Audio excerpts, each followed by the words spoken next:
പരിശുദ്ധ പരമ ദിവ്യകാരുണ്യത്തിന് ആരാധനയും സ്തുതിയും പുകഴ്ചയും ഉണ്ടായിരിക്കട്ടെ. പരിശുദ്ധ പരമ ദിവ്യകാരുണ്യത്തിന് ആരാധനയും സ്തുതിയും പുകഴ്ചയും ഉണ്ടായിരിക്കട്ടെ. പരിശുദ്ധ പരമ ദിവ്യകാരുണ്യത്തിന് ആരാധനയും സ്തുതിയും പുകഴ്ചയും ഉണ്ടായിരിക്കട്ടെ. പ്രിയപ്പെട്ടവരെ, ഇന്ന് നമ്മൾ പരിശോധിക്കുന്നത് ഈശോൻ്റെ ജീവിതത്തിലെ, അപ്പോസ്തലന്മാരുടെ ജീവിതത്തിലെ വിശുദ്ധ ഗ്രന്ഥത്തിൻ്റെ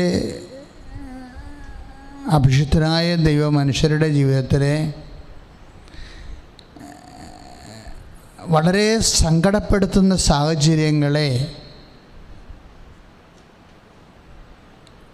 അവർ എങ്ങനെയാണ് അതിനെ എക്സ്പ്രസ് ചെയ്തത്.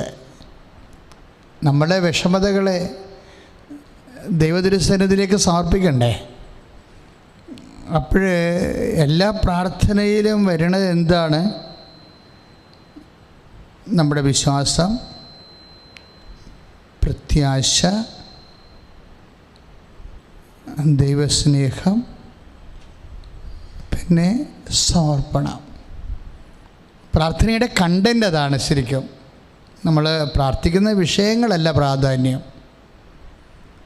ഈ വിഷയങ്ങളെ നമ്മൾ ലോഞ്ച് ചെയ്യുന്ന ദൈവിക പുണ്യങ്ങളുണ്ട്. അതിനെക്കുറിച്ചാണ് നമ്മളിന്ന് സുവിശേഷ ചർച്ച ചെയ്യുന്നത്. നമ്മുടെ വിഷയങ്ങൾ ആണ് പലപ്പോഴും നമ്മൾ ശ്രദ്ധിക്കുക അച്ഛൻ പറയണത്. അതായത് നമ്മൾ എപ്പോഴും ദൈവതിരുസന്നിധി വരുമ്പോൾ നമ്മൾ ദൈവതിരുസന്നിധിയെ സമർപ്പിക്കുന്ന, അല്ലെങ്കിൽ അപ്പോൾ നമ്മുടെ മനസ്സ് വിഷമിക്കുന്ന രീതിയിലുള്ള വിഷയങ്ങളുണ്ടാവത്തില്ലേ? ആ വിഷയങ്ങളെയാണ് നമ്മൾ വല്ലാണ്ടിങ്ങനെ പ്രാധാന്യം കൊടുക്കുന്നത്. അപ്പോഴെന്നാ സംഭവിക്കണമെന്ന് വെച്ച് കഴിഞ്ഞാൽ, പ്രാധാന്യം കൊടുക്കേണ്ട വിഷയങ്ങൾ നമ്മൾ അറിയാതെ അവഗണിച്ച് കളയും. എന്താ വെച്ചാൽ ഇങ്ങനെ പറയണമെന്ന് വെച്ച് കഴിഞ്ഞാൽ, ഇപ്പം നമ്മൾ പ്രാർത്ഥിക്കുന്നൊരു വിഷയമാണ്. ഇപ്പം നമ്മുടെ ജീവിത പങ്കാളി ഗുരുതരമായ ഒരു രോഗത്തിലാണ്. സാധാരണ നമ്മൾക്ക് നമ്മുടെ മരുന്നും അതുപോലെ തന്നെയുള്ള ആശുപത്രി സംവിധാനങ്ങൾ കൊണ്ടൊന്നും റിക്കവർ ചെയ്യത്തില്ലെന്ന് ഡോക്ടറിൻ്റെ വർത്തമാനത്തിൽ നമുക്ക് മനസ്സിലായി. അല്ലെങ്കിൽ നിങ്ങൾക്ക് ഇഷ്ടമുണ്ടെങ്കിൽ വേറെ സ്ഥലത്ത് വേണേൽ പോകാം എന്ന് പറയുമ്പോൾ നമുക്കറിയാമല്ലോ, വേറെ ഹോസ്പിറ്റലിൽ വേണേൽ നോക്കാം എന്ന് പറയണത് എന്താണ്? ശരിക്കും അതിന് നമ്മളെന്താ പറയണത്? കൈ ഒഴിഞ്ഞെന്നാണ് പറയണത് അല്ലേ? ജീവിതത്തിൽ കൈ ഒഴിയണ ഒരു ഭയങ്കര സീരിയസ് വിഷയമാണ്. കൈ ഒഴിയും. അത് ഈശോയ്ക്ക് ഉണ്ടായിരുന്ന ആ ഒരു അനുഭവം, കൈ ഒഴിയണത്. ഇപ്പം നമ്മളെ സഹായിക്കാമെന്ന് പറഞ്ഞിട്ടുള്ളവർ, അല്ല നമ്മൾ ആശ്രയം വെക്കുന്നവർ ചിലപ്പോൾ കൈ ഒഴിയും. അയ്യോ, സഹിക്കാൻ പറ്റാത്ത ഒരു വിഷയമാണത്, കൈ ഒഴിയുക. ഈ കൈ ഒഴിയപ്പെട്ടവൻ്റെ പ്രാർത്ഥനയെന്ന് പറയണത് ഒരു 1.5 പ്രാർത്ഥനയാണ്. കൈ ഒഴിയപ്പെട്ടവൻ്റെ പ്രാർത്ഥന അത് ഏറ്റവും.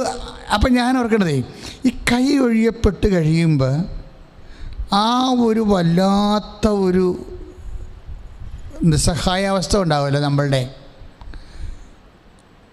അത് ഈശോ എങ്ങനെയാണ് എക്സ്പ്രസ് ചെയ്തത്?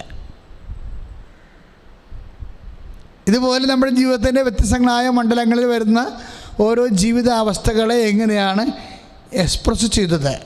നമുക്കറിയാമല്ലോ, എക്സ്പ്രസ് വെച്ചാൽ ദൈവതിരുസന്നിധിയിൽ സമർപ്പിച്ചത്.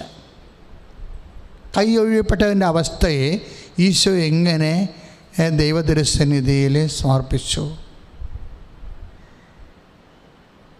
അതിന് ഈശോ എങ്ങനെയെന്ന് ഞാൻ ഉദ്ദേശിച്ചത് എൻ്റെ സഹോദരങ്ങൾക്ക് മനസ്സിലായോ? What was his bodily expression then? ആ സമയത്ത് ഇങ്ങനെയുള്ള കൈയൊഴിയപ്പെട്ടതിൻ്റെ മഹാസങ്കടങ്ങളെ എങ്ങനെയാണ് ഈശോ എക്സ്പ്രസ് ചെയ്തത്? എനിക്ക് തോന്നുന്നത് വിശുദ്ധ മർക്കോസിൻ്റെ സുവിശേഷമാണ് അതിമനോഹരമായിട്ട് ആ എക്സ്പ്രഷൻ അവതരിപ്പിക്കുന്നത്. കൈയൊഴിയപ്പെട്ടവൻ്റെ അവസ്ഥ. ഇപ്പോൾ ബാങ്കിൽ തന്നെ നമ്മൾക്ക് മകളെ കെട്ടിക്കാനും വീട് വെക്കാനും പറമ്പ് മേടിക്കാനും ജോലിക്കും ഇങ്ങനെ പല പല മൾട്ടിപ്പർപ്പസ് നമ്മൾ ചില സമയത്ത് ബാങ്കിൽ ഒരാളെ തന്നെ ആശ്രയിച്ച് അങ്ങനെ ഇരുന്ന് അത് കിട്ടാനായി. അപ്പം അത് വെച്ചാൽ നമ്മൾ ബാക്കി എല്ലാം അറേഞ്ച് ചെയ്യണത്. പെട്ടെന്ന് മാനേജർ മാറിപ്പോകുന്നു. അപ്പം നേരത്തെ ഇരുന്ന മാനേജറിന് അറിയാമായിരുന്നു, അയാൾ മാറിപ്പോണ മാനേജർ അറിയാമായിരുന്നു, അയാൾ മാറിപ്പോകുന്നു. അയാൾ നമ്മളോട് അത് പറഞ്ഞില്ല.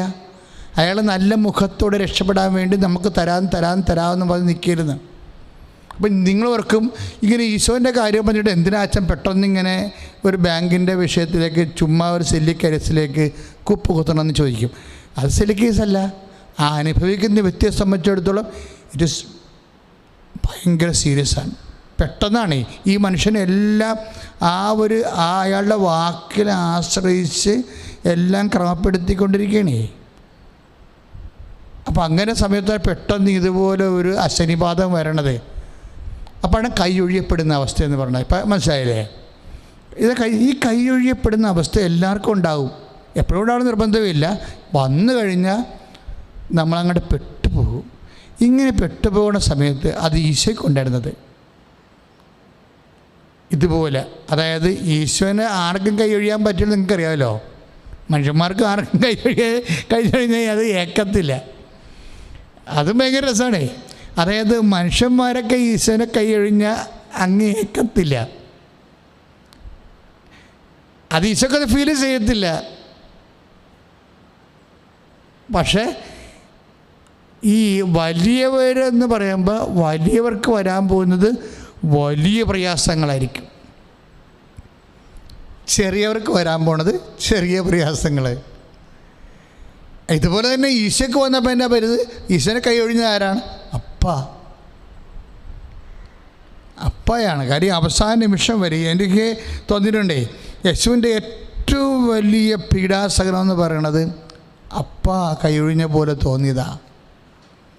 അപ്പോൾ ഈശോ എന്നാ ചെയ്തത്? ആ ഒരു മഹാസങ്കടങ്ങളെ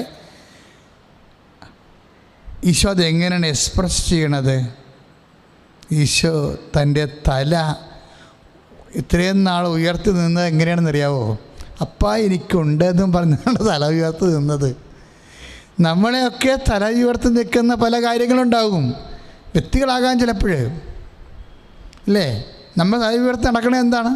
നമുക്ക് ജീവിത പങ്കാളിയുണ്ട്, ജോലിയുണ്ട്, നമുക്ക് മക്കളുണ്ട്, അല്ലെങ്കിൽ ഇങ്ങനെ കുറേ കാര്യങ്ങൾ, നമുക്കതിന് ജോലിയുണ്ട്, ഇങ്ങനെ കുറേ കാര്യങ്ങളുണ്ട്. നമ്മളിങ്ങനെ തല ഉയർത്തിക്കൊണ്ട് നടക്കും. പക്ഷെ ചില സമയത്ത് നമ്മുടെ തല ഉയർത്തിക്കൊണ്ടിരിക്കുന്ന അവസ്ഥ കൈ ഒഴിയുന്ന അവസ്ഥ വരും. ഈശോയ്ക്കുണ്ടായിരുന്നതാണ്. ഈശോയെ തല ഉയർത്തിക്കൊണ്ട് നടന്നതിൻ്റെ പ്രധാനപ്പെട്ട കാരണം അപ്പ എനിക്കുണ്ടെന്നുള്ളൊരു ബോധ്യമാണ്. അത് ഈശോ അത് ഇടയ്ക്ക് പറയുമായിരുന്നു. നിങ്ങൾ എല്ലാവരും എന്നെ ഉപേക്ഷിച്ച് പോകുന്ന കാലം വരും. അയ്യോ, നിങ്ങളെല്ലാവരും എന്നെ ഉപേക്ഷിച്ച് പോകുന്ന കാലം വരും. ഏകനായി വിട്ടുപോകുന്ന കാലം വരും. അതൊക്കെ ഈശോ പ്രതീക്ഷിക്കുന്നുണ്ട്.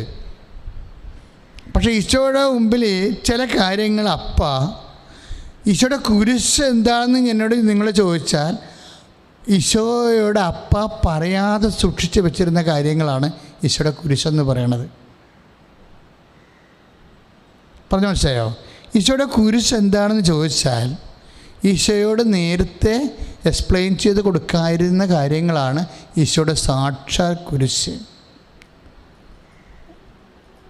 ഇപ്പോൾ ഈശോ ചില സമയത്ത് പറയത്തില്ലേ, അത് രഹസ്യമാണ്, അത് മനുഷ്യപുത്രന് പോലും അറിയത്തില്ല എന്ന് പറഞ്ഞാൽ അത് മനുഷ്യനായ ഈശോയ്ക്ക് ആ വിഷയം പാസ് ചെയ്ത് കൊടുത്തിട്ടില്ല, വെളിപ്പെടുത്താൻ അനുവാദം കൊടുത്തിട്ടില്ല. അതുപോലെ തന്നെ ഒരു സംഭവമാണ് പിതാവ് ഉപേക്ഷിക്കുമെന്ന് പറയുന്ന ആ രഹസ്യമില്ലേ, അത് ഈശോയ്ക്ക് പറഞ്ഞു കൊടുത്തിട്ടില്ല. കൊടുത്തിരുന്നെങ്കിൽ ഈശോ അങ്ങനെ പറയത്തില്ലല്ല. നിങ്ങളെല്ലാവരും ആ വചനം ശ്രദ്ധിച്ചാൽ മതി. യോഹന്നാൻ്റെ സുവിശേഷം 16-ാം അധ്യായം 32-ാമത്തെ വാക്യം. ശ്രുതികട ഹല്ലേലൂയ. യേശുവേ സ്തോത്രം. ഹല്ലേലൂയ. യേശുവേ നന്ദി. ഹല്ലേലൂയ ഹല്ലേലൂയ ഹല്ലേലൂയ ഹല്ലേലൂയ ഹല്ലേലൂയ ഹല്ലേലൂയ ഹല്ലേലൂയ. യേശുവേ സ്തുതി. ഹല്ലേലൂയ ഹല്ലേലൂയ ഹല്ലേലൂയ ഹല്ലേലൂയ ഹല്ലേലൂയ. യേശുവേ സ്തുതി. ഹല്ലേലൂയ ഹല്ലേലൂയ ഹല്ലേലൂയ ഹല്ലേലൂയ ഹല്ലേലൂയ ഹല്ലേലൂയ. യേശുവേ മഹത്വം മഹത്വം മഹത്വം. ഹല്ലേലൂയ ഹല്ലേലൂയ ഹല്ലേലൂയ ഹല്ലേലൂയ ഹല്ലേലൂയ ഹല്ലേലൂയ. യേശുവേ സ്തുതി. Praise the Lord. ഹല്ലേലൂയ. ഇപ്പം നമ്മൾ കണ്ട വചനം എന്താണ്? യോഹന്നാൻ്റെ സുവിശേഷം 10-ാം അധ്യായം 32-ാമത്തെ തിരുവചനമാണ്. ഇതെന്താണ് വിഷയം? ഇത് ഈശോയോട് പറയാതെ വെച്ചിരുന്ന ഒരു രഹസ്യമാണ്. എന്താണ്? നിങ്ങൾ എല്ലാവരും എന്നെ ഉപേക്ഷിച്ച് പോകുന്ന, ഏകനായി വിട്ടും വെച്ച് പോകുന്ന കാലം വരും. 16-ാമത്തെ അധ്യായത്തിൽ 32-ാമത്തെ തിരുവചനം. നിങ്ങളെല്ലാവരും എന്നെ ഏകനായി വിട്ടുപോകുന്ന കാലം വരും, എങ്കിലും ഞാൻ ഏകനല്ല, പിതാവ് എന്നോട് കൂടെയുണ്ട്. പക്ഷേ എന്താ സംഭവിച്ചത്? ഇങ്ങനെ നേരത്തെ വെളിപ്പെടുത്താത്ത സംഭവങ്ങൾ, ഇതിന് നമ്മൾ എന്താ പറയണത്? ആകസ്മികം എന്ന് പറയും അല്ലേ? ആകസ്മിക സംഭവങ്ങൾ. ഈ ആകസ്മിക സംഭവങ്ങൾ ആണ് ശരിക്കും പറഞ്ഞാൽ യേശുവിനെ സംബന്ധിച്ചിടത്തോളം, നമ്മളെ സംബന്ധിച്ചിടത്തോളം ഏറ്റവും വലിയ കുരിശ്. നേരത്തെ നമുക്കൊന്ന് പ്രിപ്പയർ ചെയ്യാൻ പറ്റത്തില്ല. ഇന്നത് ഇന്ന സമയത്ത് ഇന്നതുപോലെ സംഭവിക്കുമെന്ന് പറഞ്ഞാൽ നമുക്കൊരു പ്രിക്കോഷൻസ് എടുക്കാം അല്ലേ? ഒരു മുൻകരുതൽ. ശരിക്കും പറഞ്ഞാൽ നമ്മുടെ ഏറ്റവും വലിയ ഭാരമെന്ന് പറയുന്നത് എന്താണ്? നമ്മൾക്ക് മുൻകരുതലെടുക്കാൻ പറ്റാത്ത. നാളെ രാവിലെ മുതൽ കേരളത്തിൽ മഴയാണല്ലേ? ഇപ്പോൾ ബംഗാൾ ഉൾക്കടലിൽ ന്യൂനമർദ്ദം രൂപപ്പെട്ടുകൊണ്ടിരിക്കുകയാണ്.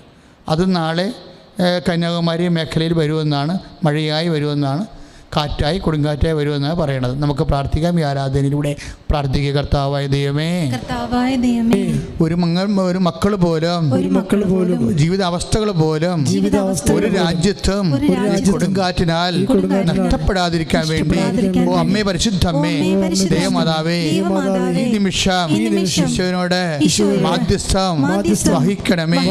കർത്താവേ, പരിശുദ്ധമ്മേ, ദേവമാതാവേ, ഈ നിമിഷം ഈശോയോട് രാജ്യങ്ങൾക്ക് വേണ്ടി, ജനങ്ങൾക്ക് വേണ്ടി, ജീവജാലങ്ങൾക്ക് വേണ്ടി മാധ്യസ്ഥം വഹിക്കണമേ. കർത്താവേ, കാറ്റിനെ ശാസിച്ചുകൊണ്ട് കടലിനോട് അടങ്ങാൻ കൽപ്പിച്ചവനെ, അങ്ങയുടെ വിശുദ്ധമായ വലതുകരം എല്ലാ രാജ്യങ്ങളുടെ മേലും നിന്നുകൊണ്ട് കാറ്റിന്റെ മേലെ ഉയർത്തിക്കൊണ്ട് ലോകത്തിന് സംരക്ഷണം നൽകണമേ. ശ്രുതികട്ടെ. ഹല്ലേലൂയ ഹല്ലേലൂയ ഹല്ലേലൂയ ഹല്ലേലൂയ. യേശുവേ സ്തുതി. ഹല്ലേലൂയ ഹല്ലേലൂയ ഹല്ലേലൂയ ഹല്ലേലൂയ ഹല്ലേലൂയ ഹല്ലേലൂയ. യേശുവേ നന്ദി. ഹല്ലേലൂയ ഹല്ലേലൂയ ഹല്ലേലൂയ ഹല്ലേലൂയ. പരിശുദ്ധ പരമദിവ്യകാരുണ്യത്തിന് നേരും ആരാധനയും സ്തുതിയും പുകഴ്ചയും ഉണ്ടായിരിക്കട്ടെ. പരിശുദ്ധ പരമദിവ്യകാരുണ്യത്തിന് നേരും ആരാധനയും സ്തുതിയും പുകഴ്ചയും ഉണ്ടായിരിക്കട്ടെ. ഇവിടെ നമ്മൾ കണ്ടുകൊണ്ടിരുന്ന ഇതാണ്.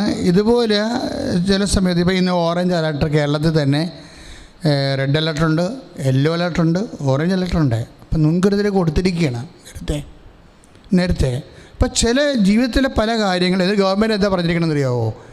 അതായത് കാലാവസ്ഥ നിരീക്ഷകർ പറഞ്ഞിരിക്കുന്നത് പകലെല്ലാം ഇങ്ങനെ തെളിഞ്ഞ് കാണും, നല്ല ആകാശം, നീലാകാശം, തെളിഞ്ഞ ആകാശം കാണും, വെയിലും ഉണ്ടാകും. അത് വിചാരിച്ചുകൊണ്ട് ആരും മുൻകരുതലെടുക്കാതിരിക്കരുത്. ഇത് പെട്ടെന്നായിരിക്കും ഇതിൻ്റെ ചേഞ്ച് വരാൻ പോകണമെന്നൊക്കെയാണ് കാലാവസ്ഥ നിരീക്ഷകർ പറഞ്ഞിരിക്കുന്നത്. ഞാനത് അനുഷംഗികമായിട്ട് പറഞ്ഞതാണ്, നിങ്ങൾ ശ്രദ്ധിക്കണം, നല്ലതാണ്. അതായത് പക്ഷേ ഇതൊക്കെ നമുക്കൊരു മുന്നറിവ് തരുന്നുണ്ട്. പക്ഷേ ചില സമയത്ത് ആകസ്മികമായി നമ്മുടെ ജീവിതത്തിൽ സംഭവിക്കുന്ന കാര്യങ്ങൾ അതുണ്ടാകും. അത് ദൈവകോളം എന്ന് പറയും. വാസ്തവത്തിൽ ദൈവത്തിനെ പൂരിപ്പിക്കാനുള്ള കോളമാണ്. എല്ലാം നമ്മളോട് നേരത്തെ പറഞ്ഞിരിക്കുന്ന കാര്യങ്ങൾ നമുക്ക് റെഡിമെയ്ഡായിട്ട് പ്രീ പ്ലാൻ ചെയ്യാൻ പറ്റും. ഈ പ്രീ പ്ലാൻ ചെയ്യാതെ ചില കാര്യങ്ങൾ സംഭവിക്കും. അതാണ് നമ്മൾ ഇപ്പോൾ ഒരു പരീക്ഷ എഴുതുമ്പോൾ ചില പരീക്ഷകൾക്ക് ചില ക്വസ്റ്റ്യൻസ് 2 മാർക്ക്, ചിലതിന് 20 മാർക്ക് ഇല്ലേ. അപ്പോൾ ചില കുട്ടികൾ ആ 2 മാർക്കിൻ്റെ പരീക്ഷ ശരിക്ക് അറിയാവുന്നതാണെങ്കിൽ 4 പേജൊക്കെ എഴുതി വെക്കും. ഒരു കാര്യമില്ലേ, 2 വരി എഴുതിയാൽ മതി. കാര്യം അതിന് 2 മാർക്കല്ലേ ഉള്ളൂ. ഇത് 2 മാർക്കിന് നമ്മൾ 20 വരി എഴുതി വെക്കുന്ന സമയത്ത് ആ 20 മാർക്കിൻ്റെ ക്വസ്റ്റ്യൻ നമുക്ക് നഷ്ടപ്പെട്ടാൽ എന്ത് ചെയ്യും? ഇതുപോലെ 20 മാർക്കിൻ്റെ ക്വസ്റ്റ്യൻ വരണത് അൺഅനൗൺസ്ഡ് ആയിരിക്കും, പ്രീ പ്ലാൻ ചെയ്യാൻ പറ്റത്തില്ല. അതാണ് ഇപ്പോൾ ഈ 16:32 പറയണത്. എന്താണ്? നിങ്ങൾ എല്ലാവരും എന്നെ ഏകനായി വിട്ടുപോകുന്ന കാലം വരും, പക്ഷേ ഞാൻ ഏകൻ അല്ല, പിതാവ് എൻ്റെ കൂടെ ഉണ്ട്. അതാണ് പ്രശ്നം. അതായത് ഈശോ ധരിച്ചിരുന്ന, മനുഷ്യനായി ഈശോ ധരിച്ചിരുന്നത് ഏത് കാലാവസ്ഥയിലും പിതാവ് കൂടെ ഉണ്ടാകുമെന്നാണ്. പക്ഷേ പ്രീ പ്ലാൻഡ് അല്ലാത്ത ആകസ്മികമായൊരു സംഭവം, അതായത് നമ്മളുടെ അടിപതറിപ്പോകുന്ന ഒരു സംഭവം പിതാവിൻ്റെ മിസ്സിങ്ങാണ്. കുരിശിൻ്റെ നല്ല തീവ്ര മുഹൂർത്തത്തിലെ പിതാവ് ഈശോനെ ഓഫണാക്കി കളയും, ഡിസോൺ ചെയ്ത് കളയും. അപ്പോഴ് ഈശോ പ്രാർത്ഥിക്കുന്നൊരു പ്രാർത്ഥനയുണ്ട്. ആ പ്രാർത്ഥനയ്ക്കൊരു ശരീരഭാഷയുണ്ട്, ഒരു വല്ലാത്തൊരു പ്രാർത്ഥനയാണത്. കാര്യം ഇങ്ങനെ അതായത് എനിക്ക് തോന്നുന്നത് പലപ്പോഴും സംഭവിക്കുന്നത് ഇതിന് ശേഷം പിന്നെ ഉയർപ്പാ സംഭവിക്കണം. നമുക്കറിയാം ഈ ഒരു മുഹൂർത്തത്തിന് ശേഷം പിന്നീട് നമ്മൾ സംഭവിക്കുന്നത് എന്താണ്? ഉയർപ്പാണ് സംഭവിക്കുന്നത്. അങ്ങനെ ചിന്തിക്കുന്ന ദൈവശാസ്ത്രജ്ഞന്മാർ വരെ ഉണ്ട്. കാര്യം എന്താ? സുവിശേഷത്തിൻ്റെ ചില പ്രവചനങ്ങളുടെ പൂർത്തീകരണത്തിനായാണ് യേശുവിൻ്റെ ബോഡി 3 ദിവസങ്ങളിൽ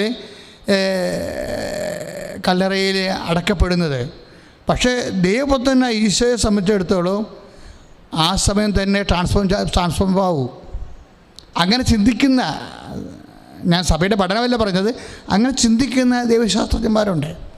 ഞാനിവിടെ എന്താ കോട്ട് ചെയ്യാൻ കാരണം എന്ന് വെച്ച് കഴിഞ്ഞാൽ ഇതുപോലെ 20 മാർക്കിൻ്റെ ചോദ്യമാണിത്. എന്താണ്? നേരത്തെ ഒരു സൂചന പോലും ഇല്ലാത്ത ചില സമയത്ത് ഒരു സൂചന പോലും ഉണ്ടാകത്തില്ല. ഒരു സൂചന പോലും നമുക്ക് തരാത്ത സമയത്ത് പെട്ടെന്ന് ദൈവം കയറി ഇടപെടും. അതായത് ദൈവഹിതത്തിൻ്റെ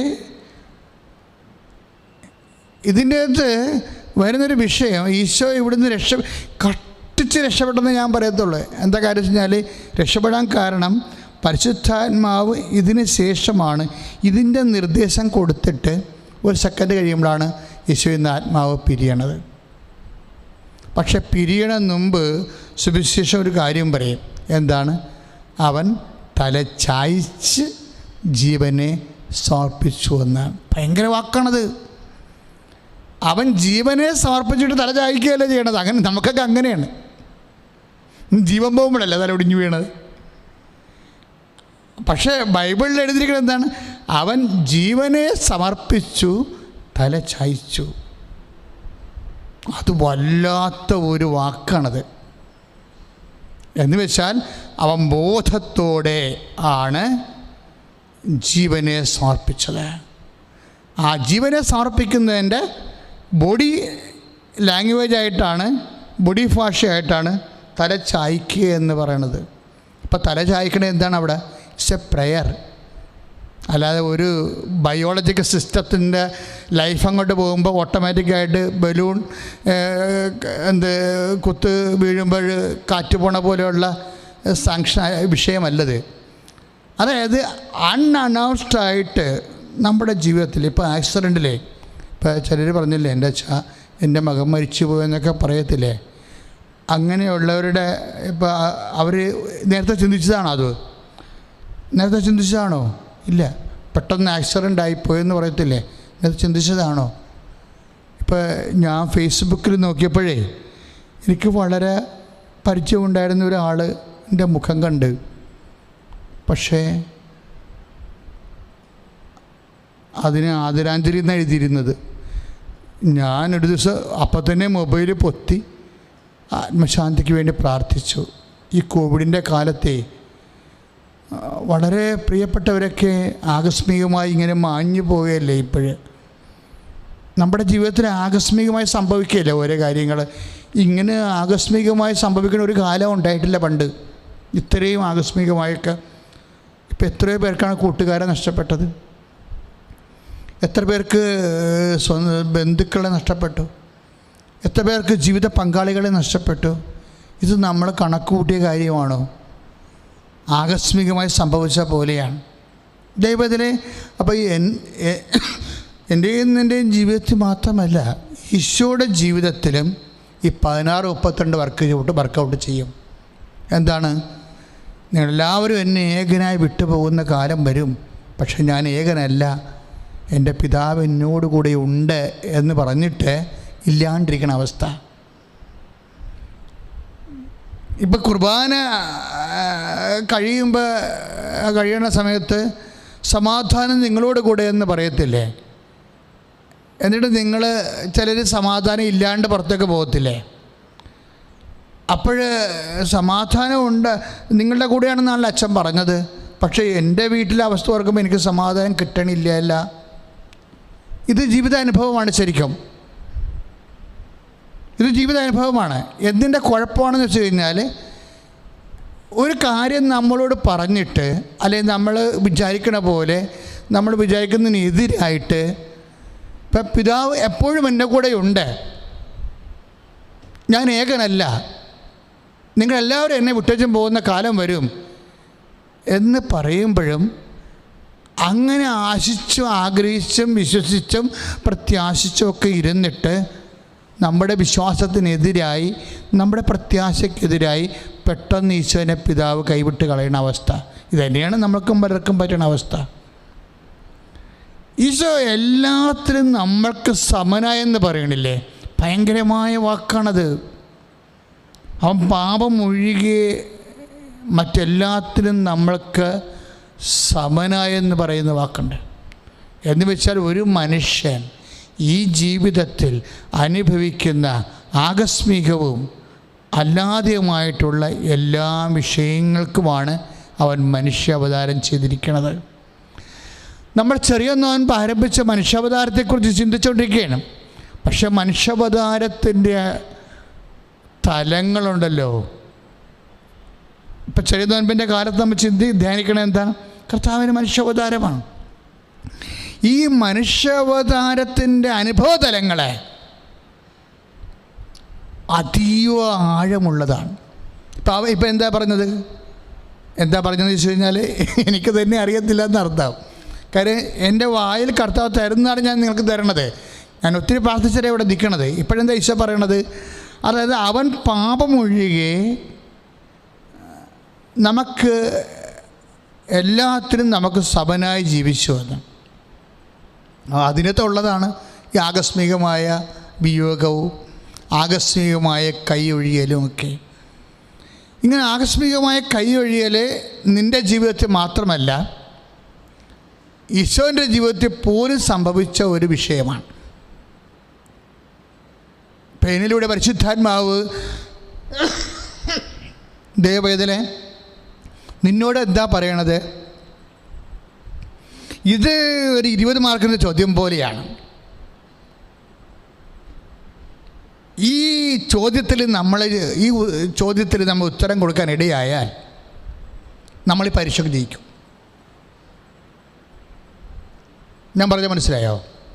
അതായത് ഇതൊരു 20 മാർക്കിൻ്റെ ചോദ്യമാണ്. എന്താണ് ചോദ്യം? നേരത്തെ ഔട്ട് ഓഫ് ദി സിലബസ് ചോദ്യങ്ങൾ വരികയാണ്. അപ്പം നിങ്ങളെന്താ പറയണത്? ഇറ്റ് ഈസ് അൺജസ്റ്റിസ്, ഇൻജസ്റ്റിസ് എന്നൊക്കെ നമ്മൾ പറയും. എന്താ പറയണത്? ഇത് ഔട്ട് ഓഫ് ദി സിലബസ് ആണെന്ന് പറയും. പരീക്ഷ കഴിഞ്ഞ ചോദ്യങ്ങളൊന്നും ഇല്ല, ഉത്തരവും ഇല്ല. നീ അതിങ്ങനെ മാനേജ് ചെയ്തിരിക്കണമെന്ന് നോക്കത്തുള്ളൂ. അപ്പോൾ 20% ചോദ്യങ്ങൾ എപ്പോഴും ജീവിതത്തിൽ ഔട്ട് ഓഫ് സിലബസാണ്. കാര്യം നമ്മൾ വിചാരിക്കണ പോലെയും നമ്മൾ വിചാരിക്കണ പോലെയല്ല കാര്യങ്ങൾ സംഭവിക്കുന്നത്. ഔട്ട് ഓഫ് സിലബസാണ്. ആകസ്മികമായി സംഭവിക്കും. നമ്മുടെ ചിന്തകൾക്ക്, സങ്കല്പങ്ങൾക്ക് അപ്പുറത്ത് സംഭവിക്കും. ദൈവത്തിലെ ഇത് എങ്ങനെ കൈകാര്യം ചെയ്യുന്നു? ഞാൻ ചില സമയത്ത് ഈ ജാക്വലിൻ കെന്നഡിയുടെ അമ്മ റോസ് കെന്നഡിയെക്കുറിച്ച് ഇടയ്ക്ക് ഓർക്കും. കാര്യം അവരുടെ 2 മക്കളും അതായത് അവിടെ ഭർത്താവും മകനും വെടിയേറ്റ മരിച്ചത്. ഈ മകൻ വെടിയേറ്റ് മരിക്കുന്ന സമയത്ത് അവർ ദേവാലയത്തിലുണ്ട്. ഒരു ഫടൻ വന്നിട്ടാണ് അവരോട് പറയണത്, മകൻ ഷോട്ട് ഡെഡ് എന്ന് പറയണത്. അപ്പോൾ അവർ 4ാമത്തെ ദിവസം ചൊല്ലിക്കൊണ്ട് നിൽക്കുക, സോറോഫുൾ മിസ്റ്ററീസിൻ്റെ. അപ്പോഴെന്താ, കർത്താവ് കുരിശ് ചുമക്കണതാണ്. പിന്നെ അവർ ഒരു ദിവസം കൂടിയുണ്ട്, എന്താ, കർത്താവ് കുരിശിൽ മരിക്കണത്. അതുകൂടി ചൊല്ലിയിട്ടാണ് അവിടെ എഴുന്നേറ്റത്. ദൈവ തിരുമനസ്സിനോട് ആകസ്മികമായി വരുന്ന വിഷയങ്ങളെ വിശ്വാസി എങ്ങനെ സമീപിക്കുന്നു, അഥവാ എങ്ങനെ, അത് ആണ് അച്ഛൻ പറഞ്ഞ് 20 മാർക്കിൻ്റെ ചോദ്യം എന്ന് പറയണത്. ഔട്ട് ഓഫ് സിലബസാണത്. ഒരിക്കലും വിചാരിക്കാത്തതാണ്. നമ്മൾ പഠിച്ച പാഠത്തിൽ നിന്നുള്ളതല്ല. പഠിച്ച പാഠത്തിൽ നിന്നുള്ള ഇല്ലാത്ത ഔട്ട് ഓഫ് സിലബസ് ആയിട്ടുള്ള ചോദ്യങ്ങൾ ജീവിതത്തിൽ വന്നാൽ അതിനെ നമ്മൾ അറ്റൻഡ് ചെയ്യണം. അത് അറ്റൻഡ് ചെയ്യണത് എങ്ങനെയാണെന്നാണ് ഈശോ കുരിശിൽ കാണിച്ചത്. എന്താ, അവൻ ജീവൻ പിതാവിനെ സമർപ്പിച്ചിട്ട് അവൻ തല ചായ്ച്ചു. തല കൊണ്ട് ഈശോ പ്രാർത്ഥിക്കുന്ന ഒരു പക്ഷേ ബൈബിളിലെ ഒരേ ഒരു രംഗമാണ്. ശരീരത്തിൻ്റെ എല്ലാ അവയവങ്ങളും കൊണ്ട് നമുക്ക് പ്രാർത്ഥിക്കാവേ. ഇപ്പോഴേ മർക്കോസിൻ്റെ സുവിശേഷം 14:35 എന്ന് വായിച്ചപ്പോളെ, അവൻ അല്പദൂരം മുന്നോട്ട് ചെന്ന് നിലത്ത് വീണ് സാധ്യമെങ്കിൽ ആ മണിക്കൂർ തന്നെ കടന്നു പോകട്ടെ എന്ന് പ്രാർത്ഥിച്ചു.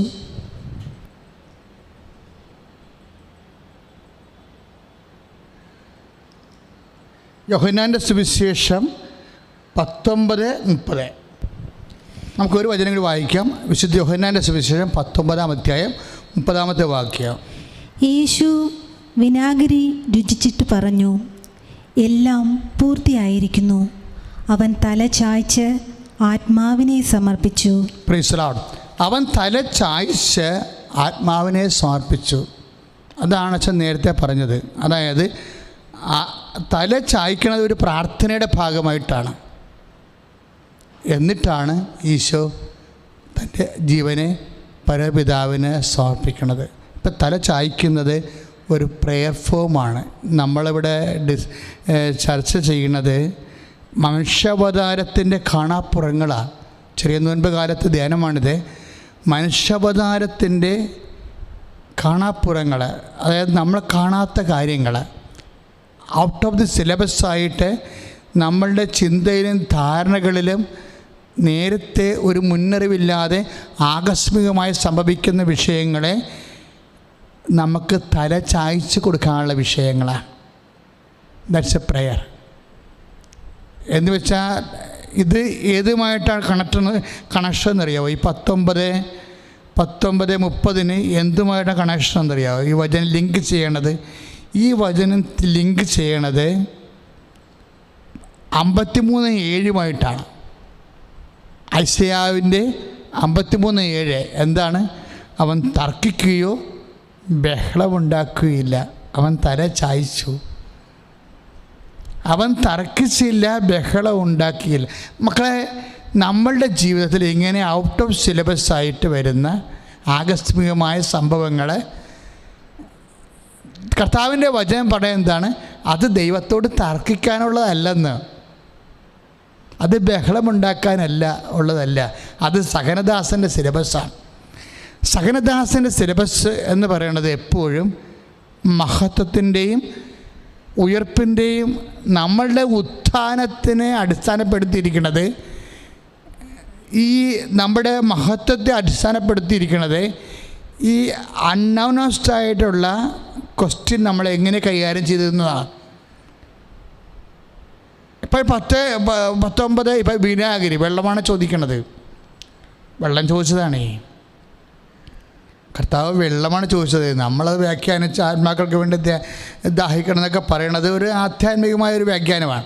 പക്ഷെ ചോദിച്ചത് എന്താണ്? ഒരു കറ വരർച്ചയായിട്ട് അവൻ 3 മണിക്കൂർ ഈ വെള്ളത്തിൽ ഇതിന്മേൽ തൂങ്ങിക്കിടക്കുന്ന സമയത്ത് നാക്ക് വരെ തീ നാക്കായി പോയി കാണും, വരണ്ടിട്ട്. അപ്പോൾ ഒരു ഇറ്റ് വെള്ളത്തിനാണ് ചോദിക്കണത്, പക്ഷെ കൊടുക്കണത് എന്താ? വിനാഗിരി. അതാണ് അപ്രതീക്ഷിതമെന്ന് പറയണത്. വെള്ളം കിട്ടുമെന്ന് കർത്താവ് കുറേ പ്രതീക്ഷിച്ച് കാണും, പക്ഷെ നാവിനെ തൊട്ടപ്പോഴാണ് മനസ്സിലായത് വെള്ളമല്ല, ഇത് വിനാഗിരിയാണെന്ന് മനസ്സിലാകണത്. നമ്മുടെ ജീവിതാനുഭവങ്ങൾ ഏതാണ്ട് ഇതുപോലെ തന്നെയാണ് വരണത്. അപ്പോൾ വെള്ളം നമ്മൾ പ്രതീക്ഷിക്കുമ്പോൾ അത് ബന്ധുക്കളോടാകാം, സ്വന്തപ്പെട്ടവരോടാകാം, സർക്കാരിനോടാകാം, സഹോദരങ്ങളോടാകാം, സഭയോടാകാം, നമ്മൾ ആ ഒരു നിമിഷത്തിൽ ചോദിക്കുന്നത് വെള്ളമായിരിക്കും, പക്ഷേ നമ്മൾക്ക് കിട്ടുന്നത് വിനാഗിരി ആയിരിക്കും. ഇതാണ് വിനാഗിരി അനുഭവങ്ങളെന്ന് പറയണത്. ഈ വിനാഗിരി അനുഭവത്തിൻ്റെ സമയത്താണ് ഇതിനെ ഈശോ പ്രെയർ ഫോമായിട്ട് കൺവേർട്ട് ചെയ്യണത്. അതിമനോഹരമാണ്. എന്താ ഈശോ ചെയ്യണത്? ഉടനെ അവൻ തല ചായ്ക്കും. തല ഉയർത്തി നമ്മളെ നിർത്തിയവൻ നമ്മളെ കൈവിട്ടാൽ പിന്നെ നമ്മളെന്ത് ചെയ്യും? തല ചായ്ക്കും. ആരുടെ മുമ്പിലാണ്? കർത്താവിൻ്റെ മുമ്പിൽ തന്നെ, പിതാവായ ദൈവത്തിൻ്റെ മുമ്പിൽ തന്നെ. അപ്പോഴും നമ്മൾ ദൈവത്തെ കൈവിടത്തില്ല. ദൈവം കൈവിട്ടെന്ന് ഈശോക്ക് തോന്നിയപ്പോഴും ദൈവത്തെ കൈവിടാത്ത ആൾ ഉയർത്തെഴുന്നേക്കാതെ പിന്നെ എന്ത് ചെയ്യും? അതായത് നമ്മുടെ ഒരു നമുക്കറിയാമല്ലോ ക്രിസ്തീയ ജീവിതത്തിൻ്റെ മഹത്വം എന്ന് പറയുന്നത് എന്താ? നിത്യതയാണ്. ഈ നിത്യത നമ്മളെ ഉറപ്പ് വരുത്തുന്ന ജീവിത അനുഭവങ്ങളെന്ന് പറയുന്നത് ഇതുപോലെയുള്ള ചില സമയങ്ങളാണ്. നിങ്ങളുടെ ജീവിതത്തിൽ വന്നു കാണും തല കുനിച്ച് നിൽക്കേണ്ട ഒരവസ്ഥ, തല ചായ്ക്കുമ്പോൾ. പക്ഷേ എപ്പോഴും നമ്മൾ ഓർക്കുമ്പോഴും തല ചായ്ക്കുമ്പോഴും നമ്മൾ ഓർക്കേണ്ടത് എന്താണെന്ന് അറിയാവോ? ഈ വചനത്തിൻ്റെ വ്യാഖ്യാനം കിടക്കണത് അപ്പോൾ യോഹന്നാൻ 19:30 അവൻ തല ചായ്ച്ചു, ജീവനെ സമർപ്പിച്ചു. അതിന് വ്യാഖ്യാനം എവിടെ ഉള്ളത്? ഐസയ്യാ 53:7 അവൻ തർക്കിച്ചില്ല, ബഹളം ഉണ്ടാക്കിയില്ല എന്ന് പറയുന്നതിന് പകരം യോഹന്നാൻ ഉപയോഗിക്കുന്ന വാക്കാണ് അവൻ തല ചായ്ച്ചു എന്ന്. രണ്ടും ഒന്നാണ് ശരിക്കും. ഇപ്പം ദൈവത്തിലെ നിൻ്റെ ഭർത്താവ് ഇപ്പം മരിച്ചു എന്ന് വിചാരിച്ചു, വിധകൾ എന്തുമാത്രമാണ് ധ്യാനം കൂടുന്നത്. നിൻ്റെ മക്കളിപ്പോൾ നിന്നെ ഒരിക്കലും, ഇപ്പം ചില മക്കൾ കല്യാണം കഴിച്ചു കഴിയുമ്പോൾ പെട്ടെന്ന് മരണ കാണാം. അയ്യോ, ഞാൻ തന്നെ വിളിച്ച് പോയിട്ടുണ്ട്. ആമക്കളുണ്ട് പെമ്മക്കളുണ്ട് ഈ ടൈപ്പ്. അതായത് അവർ നമ്മളുടെ കൂടെ ഇങ്ങനെ നിഴൽ പോലെ നടന്ന് നമ്മുടെ സാരിത്വം വെച്ച് പിടിച്ച് നടന്ന മക്കൾ, അമ്മേ അപ്പാന്നും പറഞ്ഞ് ചാകാൻ വേണ്ടി നടന്ന മക്കൾ ഇപ്പം ചാകണം നിർബന്ധമില്ല, നമ്മളൊന്ന് തിരക്കാവില്ല നമ്മളെ. ഇപ്പം ചില വിവാഹം കഴിക്കുന്നതോടുകൂടി ചില കഴിച്ച പെണ്ണുങ്ങളുടെ വീട്ടിലോട്ട് ഈ ചെറുക്കൻ ചെല്ലണ സമയത്ത് അവിടെ അവർ 3 ദിവസം കൊണ്ട് ഇവനെ ബ്രെയിൻവാഷ് ചെയ്ത് കളയും. അങ്ങനെ കുറേ അനുഭവങ്ങളുണ്ട്. നമ്മളീ പുതുക്കത്തിനൊക്കെ പോകണമെന്നൊക്കെ പറയത്തില്ലേ, വിരുന്നിന് പോകണമെന്നൊക്കെ പറയത്തില്ലേ. പോയച്ചും വരുമ്പോൾ ഇയാൾ മാറിയിരിക്കും. പോയച്ചും ഒന്ന് വരണം. ഒരു 3 ദിവസം കൊണ്ട് ചില അമ്മായിമ്മമാർക്ക് ഒരു മകനെ കൈകാര്യം ചെയ്യാൻ വേണ്ടി 3 ദിവസം മതി. അവളുടെ കൂടെ ആ വീട്ടിൽ പോയി നിൽക്കണ ആ 3 ദിവസം കൊണ്ട് നീ എന്തുണ്ടാക്കി ഗൾഫിൽ? നീ ഇത്ര നാൾ ഗൾഫിലല്ലായിരുന്നോ? 10-15 കൊല്ലം ആയില്ലേ? അപ്പോൾ ഒരു 2 കോടി രൂപ നിൻ്റെ ഉണ്ടാകേണ്ടതല്ലേ? നിൻ്റെ എന്തുണ്ട് എന്നൊക്കെ ചോദിക്കുമ്പോൾ ഉടനെ മകൾ പറയും, ഇതെല്ലാം പെങ്ങന്മാർക്ക് വേണ്ടി കൊടുത്തിരിക്കല്ലേ, ഇതെല്ലാം അനിയന്മാർക്ക് വേണ്ടി കൊടുത്തിരിക്കണല്ലേ, അപ്പനും അമ്മനും ഉണ്ടാക്കല്ലേ, ഇനിയെങ്കിലും നീ ഒന്ന് ജീവിക്കാൻ നോക്കടാ. ഇങ്ങനെ ഒന്ന് ഒരു ചെറിയ സാരി ഇട്ട് കൊടുത്താൽ മതി, ചെറിയൊരു സാരി ഇട്ട് കൊടുത്താൽ മതി. ഇവൻ്റെ അതോടെ അവൻ്റെ ജീവിതം പോയി. എന്നുവെച്ചാൽ പിന്നെ ഇവൻ തിരിച്ചു വരെങ്കിലും അറിയാമോ? ഈ മത്തങ്ങാപുറത്ത് തലയായിട്ടാണ് ഇവൻ വരേണ്ടത്. അപ്പം അമ്മയാണെന്ന് വെച്ച് കഴിഞ്ഞാൽ കൊതിയോടുകൂടി മക്കൾ അമ്മ വീട്ടിലിട്ട് വരികയല്ലേ, തിരിച്ചു വരികയല്ലേ. അപ്പോൾ 3 ദിവസം അവിടെ ഇല്ലായിരുന്നല്ല. അപ്പോൾ അവനെ സന്ധിക്കാണ്ട് നിൽക്കുമ്പോഴുണ്ട് ഇവൻ്റെ മോന്ത തെളിയത്തില്ല. പിന്നെ അത് പറഞ്ഞ് ഈ നാട്ടുഭാഷയെ പറഞ്ഞ കച്ചും കൈയും തിരിച്ചു വരുമ്പോൾ ഒരു മാസം കഴിയുമ്പോൾ ചോദിക്കും. എന്താ ചോദിക്കണത്? എനിക്കിവിടെ എന്തുണ്ട്? അന്ന് വരെ ഒന്നും ചോദിക്കാഞ്ഞ മനുഷ്യനാണ്. അന്ന് വരെ ഒന്നും ചോദിക്കാഞ്ഞ മനുഷ്യനാണ്. ഇപ്പോഴവരൊരു ചോദ്യം ചോദിക്കണം, എനിക്കിവിടെ എന്തുണ്ടെന്ന്. അപ്പോൾ അമ്മ എന്താ ഉത്തരം പറയണം? അമ്മ ഇതുപോലെ എഴുതി വെച്ചിരിക്കണം. അവൻ പറയും ഉള്ളതല്ല ഇവിടെ ഉണ്ടല്ലോ മകനെ എന്ന് ചോദിക്കും. എന്നാലും അവൻ്റെ മോൻ തെളിയത്തില്ല. അവൻ കമ്പയർ ചെയ്യണ ചേട്ടൻ്റെ കാര്യം, അനിയൻ്റെ കാര്യം, പെങ്ങളുടെ കാര്യം എല്ലാം കമ്പയർ ചെയ്യും. അപ്പോൾ പെട്ടെന്ന് നമ്മളെ അമ്മയെ മകനെന്ന രീതിയിൽ അല്ലെങ്കിൽ മകളെന്ന രീതിയിൽ പെട്ടെന്ന് അവർക്കൊരു മാറ്റം വരും. ഇത് നമ്മൾ പഠിക്കാത്ത പുസ്തകമാണ്. ജീവിതത്തിൽ പഠിക്കാത്ത പുസ്തകം കുറേ ഉണ്ടേ. പക്ഷേ ദൈവവേദനെ പഠിക്കാത്ത പുസ്തകത്തിൽ നിന്ന് വരുന്ന ചോദ്യങ്ങളാണ്. അതിന് നീ എങ്ങനെ നീ അതിനെ എഴുതിയിരിക്കുന്നു? നിനക്ക് വേണേൽ ഉടനെ എഴുതാം, അവിടെ കൊണ്ട് ബ്രെയിൻ വാഷ് ചെയ്ത് അവനെ കൊണ്ടുവന്നിട്ടുണ്ട്. അപ്പോൾ ഇനിയിപ്പോൾ മറ്റേ മക്കളെല്ലാം കണ്ട് ഗ്രൂപ്പ് അടിച്ച് ഒരു ഗ്രൂപ്പ് ഉണ്ടാക്കിയിട്ട് അമ്മ ഉടനെ ഒരു ഷീൽഡ് പ്രതിരോധം തീർക്കും അവനെതിരെ. പിന്നെ ഇവിടെ ഒന്നും തള്ളും അസ്വസ്ഥയൊക്കെ മാറി. പഠിക്കാത്ത ദിവസം ചോദ്യം വരുമ്പോൾ അമ്മ ഇങ്ങനെയാണ് അതിനെ പ്രതിരോധിക്കുന്നത്. അങ്ങനെ പ്രതിരോധിക്കണ്ട.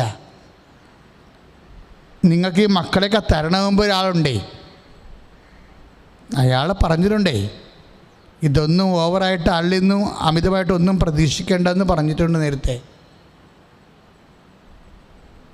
അപ്പോൾ അങ്ങനെയുള്ള സമയം വരുമ്പോഴും നിൻ്റെ വിശുദ്ധി അത് പിന്നെ വൈരാഗ്യമായി, പകയായി, അങ്ങോട്ടും ഇങ്ങോട്ടും ഏഷണിയായി, ഇങ്ങനെ കുറേ. ഇപ്പം നമ്മൾ നോൻപാണ്, കോഴിയിറച്ചി അവസാനിപ്പിച്ചു. ഇപ്പം എന്തെല്ലാം ഇപ്പം നോൻപ് തുടങ്ങുമ്പോൾ പല വീട്ടിലും വെജിറ്റബിളായി. പക്ഷേ വെജിറ്റബിളാണെങ്കിലും നമ്മൾ വെജിറ്റബിളാക്കി, നമ്മുടെ ഡയറ്റെല്ലാം വെജിറ്റബിളാക്കി. പക്ഷേ മറ്റുള്ളവരെ നമ്മൾ വെജിറ്റബിളാക്കും ഉടനെ. അതല്ലേ പ്രശ്നം. നമ്മൾ ഭക്ഷണം മാത്രമല്ലേ, കൂടെ ഉള്ളവർ മൊത്തം മനുഷ്യരെ വെജിറ്റബിളാക്കി കളയേ. എന്താ കാര്യം വെച്ചാൽ ഈ ക്ഷണി, പരദൂഷണം, അതുപോലെ തന്നെ കൂട്ടിപ്പിടുത്തം, സ്ക്രൂ കൊടുക്കുക, സ്ക്രൂ തിരിയുക, ഇങ്ങനെ പല പല കലാപരിപാടികൾ കൊണ്ട് നമ്മൾ കുടുംബം വെജിറ്റബിളാക്കി കളയും. നോൻപിന് നമ്മൾ ഇറച്ചിയുമില്ല, മീനുമില്ല. അപ്പോൾ ഇങ്ങനെ വരുമ്പോഴുണ്ടാകുന്ന പ്രശ്നം വെച്ച് കഴിഞ്ഞാൽ ഈ കാര്യം ഇത് നല്ല ശരിക്ക് കൈകാര്യം ചെയ്യാവുന്നൊരു ഇതിന് ഈ അമ്മയുണ്ടല്ലോ, അമ്മ സൂപ്പറാണ്. ഇങ്ങനെ ഒരു വിഷയം വന്നാൽ അമ്മ എന്ത് ചെയ്യുമെന്നറിയാവുക? അതാണ് നമ്മൾ അമ്മയെന്ന് പഠിക്കണമെന്ന് പറയണത്. എന്ന് വെച്ചാൽ ഞാൻ ഹൃദയശാന്തതയും എളിമയും ഉള്ളവരാണ്, എന്നിൽ നിന്ന് പഠിക്കാൻ ഈശോ പറഞ്ഞില്ലേ? 11:28 വായിക്കുമ്പോൾ ഇല്ലേ, മത്തായി ശ്ലീഹായുടെ സുവിശേഷം 11:28-29 വായിക്കുമ്പോൾ ഞാൻ ഹൃദയശാന്തതയും എളിമയും ഉള്ളവനാണ്, എന്നിൽ നിന്ന് പഠിക്കുവേൻ. ആ ഹൃദയശാന്തത എളിമയും ആരുടേതാണ്? അത് ഹൃദയത്തിൽ സംഗ്രഹിച്ച അമ്മയുടേതല്ലേ. അമ്മയുടെയൊക്കെ എന്നല്ലേ ഈശോ ഇത് പഠിച്ചത്? മനുഷ്യാവതാരത്തിൽ ഈശോ ആരാണ്? സമ്പൂർണ്ണമായ മനുഷ്യനാണ്. എന്നുവെച്ചാൽ മറിയത്തിൻ്റെ മകനാണ്. ഒരു മകൻ ഇതൊക്കെ പഠിക്കണത് എവിടെ നിന്നാണ്? ശരിക്കും പറഞ്ഞാൽ അമ്മയിൽ നിന്നാണ്. അതാണ് അമ്മ ഇതുപോലെ തന്നെയായിരുന്നു. അവളെ ഹൃദയത്തിൽ സംഗ്രഹിച്ചു എന്ന് പറഞ്ഞ വാക്കില്ലേ, അത് തന്നെയാണ് ഈ 11:28 തന്നെയാണ്. ഹൃദയശാന്തത എളിമയുമാണ്. ഇപ്പം നിന്നെ തിരക്കി നിന്നെ പാലൂട്ടിയ പ്രചോദനങ്ങൾ ഭാഗ്യമുള്ളതെന്ന് പറഞ്ഞ പോലെ തന്നെ അമ്മയെക്കുറിച്ച് പറയുമ്പോൾ ആരാണ് എൻ്റെ അമ്മ? ദൈവവചനം കേൾക്കുകയും അതനുസരിച്ച് ജീവിക്കുകയും ചെയ്യുന്ന ആളാണ് എൻ്റെ അമ്മ എന്ന് പറയുന്ന വാക്ക് തന്നെ അതനുസരിച്ചുള്ള ജീവിതമാണ് ഹൃദയശാന്തതയും എളിമയും എന്ന് പറയണത്. ഇത് ശരിക്കും നല്ല രസമാണ്. അതായത് മത്തായി 11:28 ഞാൻ ഹൃദയശാന്തത എളിമയുള്ളവനാണ്, എന്നിൽ നിന്ന് പഠിക്കാൻ പറയുന്നില്ലേ? അത് തന്നെയാണ് ഈശോയും പറയണത്, എൻ്റെ അമ്മയിൽ നിന്ന് പഠിക്കാൻ. ഇപ്പോൾ 11:27, 8:21 വിശുദ്ധ ലുക്കായുടെ സുവിശേഷം എല്ലാം അത് തന്നെയാണ്. എന്താണ്? ആരാണ് എൻ്റെ അമ്മ? എന്നിട്ട് ഈശോ തന്നെ പറയും എന്താണ്? ദൈവവചനം കേൾക്കുകയും അതനുസരിച്ച് ജീവിക്കുകയും ചെയ്യുന്നയാളാണ് എൻ്റെ അമ്മ. ഇപ്പോൾ ദൈവവചനം കേട്ടപ്പോഴും അതനുസരിച്ച് ജീവിക്കുകയും ചെയ്തപ്പോൾ അമ്മ എന്തായി മാറി? ഹൃദയത്തെ സംഗ്രഹിക്കുന്ന വ്യക്തിയായി മാറി. മനസ്സിലായില്ലേ? അതാണ് 2:19, 2:52 വിശുദ്ധ ലുക്കായുടെ സുവിശേഷം. ഇപ്പം ദൈവവചനം കേൾക്കുകയും അതനുസരിച്ച് ജീവിക്കുകയും ചെയ്യുന്ന ആളാണ് എൻ്റെ അമ്മയെന്ന് പറയുമ്പോൾ ദൈവവചനം കേട്ട് അതനുസരിച്ചപ്പോൾ അമ്മ എന്തായി മാറി? ഹൃദയത്തിൽ സംഗ്രഹിക്കുന്ന ആളായി മാറി. ലെഫ്റ്റ് ആദ്യം കൈ ഒഴിഞ്ഞത് ആരാണ്? ഈശോനെ അപ്പ ആദ്യം കൈ ഒഴിഞ്ഞത് ആരെയാ? ഈശോനല്ല, അമ്മനെയാണ്. അപ്പം ആദ്യം കൈ ഒഴിഞ്ഞ്, എൻ്റെ മക്കളെ, കൈ ഒഴിഞ്ഞതിൻ്റെ സുവിശേഷമാണ് നീ പറയണമെന്നുകൊണ്ടിരിക്കണത്. അപ്പം ആദ്യം കൈ ഒഴിഞ്ഞത് ആരെയാണ്? ഈശോനാണോ? അല്ല, അമ്മനെയാണ്. അമ്മനെയല്ലേ കൊണ്ടുവന്ന് അവസാനം ഒരു ഇപ്പോൾ 2:7 വിശുദ്ധ ലൂക്കാൻ്റെ സുവിശേഷം എന്താ പറയണത്? സത്രത്തിൽ അവർക്ക് സ്ഥലം ലഭിച്ചില്ല. ആകാശവും ഭൂമിയും നിൻ്റെതാണെന്ന് പറഞ്ഞിട്ട് ഇപ്പോൾ ഒരു കട്ടിൽ പോലും കൊടുക്കാനില്ല. അപ്പോൾ വചനം വേറെ, അനുഭവം വേറെ. അതാണ് കൈ ഒഴിയണമെന്ന് പറയണത്. ഇപ്പം നമ്മൾ പ്രാർത്ഥിക്കണില്ലേ, ആകാശവും ഭൂമിയും നിൻ്റേതാണ്. പക്ഷേ നമ്മളെ സംബന്ധിച്ചിടത്തോളം ദൈവ പൈതലിന് പ്രസവിച്ച് കിടക്കാൻ ഒരു കട്ടിൽ പോലും ഇല്ല. അപ്പോൾ വചനം ഒന്ന്, അനുഭവം ഒന്ന്, ഇങ്ങനെ വരും. ഇതിനാണ് കൈ ഒഴിയലെന്ന് പറയുമ്പോൾ. ഇതാണ് അവിടെ സംഭവിച്ചത്. എവിടെ? ബെത്ലഹേമിൽ സംഭവിച്ചത്. അവസാനം മനുഷ്യൻ പോലും ഇല്ല, ഉള്ള മൃഗങ്ങളെല്ലാം ഉണ്ട്. അവശപിതാവുള്ളത് കട്ടൻ ചായ മേടിക്കാൻ പോവുകയും ചെയ്തു, രാത്രി കാണാനില്ല. അമ്മയും ഉണ്ട്, കുറേ മൃഗങ്ങളും ഉണ്ട്. അപ്പോഴാണ് ആട്ടടയന്മാർ വരണത് പറ്റതറിയാൻ വേണ്ടി. അവർ പോയി കഴിഞ്ഞാണ് ഈ വചനം എഴുതിയിരിക്കുന്നത്. എന്താണ്? യേശുവിൻ്റെ അമ്മ എല്ലാം ഹൃദയത്തിൽ സംഗ്രഹിച്ചു. അപ്പൻ കൈയൊഴിഞ്ഞത്, അപ്പൻ കൈയൊഴിഞ്ഞത് എന്ത് ചെയ്ത്? അമ്മ ഹൃദയത്തിൽ സംഗ്രഹിച്ചു. അമ്മ തല ചായ്ച്ചു എന്നർത്ഥം. അപ്പൻ കൈയൊഴിഞ്ഞത്, അമ്മ ഹൃദയത്തിൽ സംഗ്രഹിച്ചു. അമ്മ തർക്കിച്ചില്ല, അമ്മ ബഹളം ഉണ്ടാക്കിയില്ല. അമ്മ തർക്കിച്ചില്ല, അമ്മ ബഹളം ഉണ്ടാക്കിയില്ല എന്ന് 53:7 സകനദാസനെ കുറിച്ച് പറയുമ്പോൾ തന്നെ സകനദാസിയാണ് ഈ കിടക്കുന്നത്. അമ്മ ആദ്യമേ അത് പറഞ്ഞു. ഇത് ദാസ്യത്തിൻ്റെ വഴിയായിരിക്കുമെന്ന് അമ്മയ്ക്കറിയാമായിരുന്നു. മാലാഖ വലിയ വായിലെ വർത്തമാനങ്ങളൊക്കെ പറഞ്ഞപ്പോഴേ അവൻ മഹാനായിരിക്കും, വലിയവനായിരിക്കും, യാക്കോബിൻ്റെ ഗോത്രത്തിൽ അവൻ എന്നേക്കും വലിയവനായിരിക്കും എന്നൊക്കെ പറയുമ്പോഴും അമ്മയോട് പരിശുദ്ധാത്മ പറയും, ഈ പറയുന്ന കാര്യങ്ങളൊന്നും ഇതുപോലെയല്ല വിശ്വസിക്കേണ്ടത്. അനുഭവത്തിൽ വരുമ്പോൾ വചനവും അനുഭവവും തമ്മിൽ ഒരു ബന്ധവും ഉണ്ടാകത്തില്ലെന്ന് പരിശുദ്ധാത്മ പറഞ്ഞു. നീ കേട്ട വചനവും അതെന്നോ സംഭവിക്കേണ്ട കാര്യമാണ്. അതും ഇപ്പോഴനുഭവിക്കുന്ന ഈ വർത്തമാനകാല ജീവിതവുമായിട്ട് ഒരു ബന്ധവും ഉണ്ടാകത്തില്ല. അപ്പോൾ പിന്നെ ഞാൻ എന്ത് പറയും എന്ന് കർത്താവിനോട് ചോദിക്കുമ്പോഴേ ആത്മാ പറയും, behold the hand made of the Lord എന്ന് പറഞ്ഞാൽ മതി. എന്താ? കർത്താവിൻ്റെ ദാസി. കർത്താവിൻ്റെ ദാസി എന്ന് പരിശുദ്ധ അമ്മ പറഞ്ഞ് അതിൻ്റെ അർത്ഥം സുവിശേഷത്തിൻ്റെ രക്ഷാകര നടപടി അനുസരിച്ചുകൊണ്ട് സഹനദാസി എന്നാണ്, സഫറിങ് സർവൻ്റെ അർത്ഥം.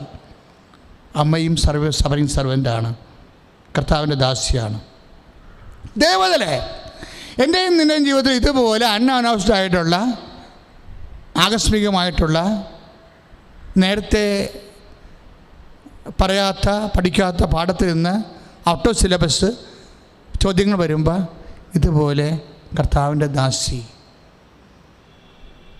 അതാണ് മനുഷ്യാവതാരത്തിൻ്റെ ഈ രക്ഷാകര ദിവരഹസ്യങ്ങളുടെ ധ്യാനത്തിൻ്റെ ചെറിയനോൻപ് കാലത്ത് പരിശുദ്ധ അമ്മയുടെ സുവിശേഷം നമുക്ക് നൽകുന്ന ഏറ്റവും വലിയ കാഴ്ചപ്പാട് എന്താണ്?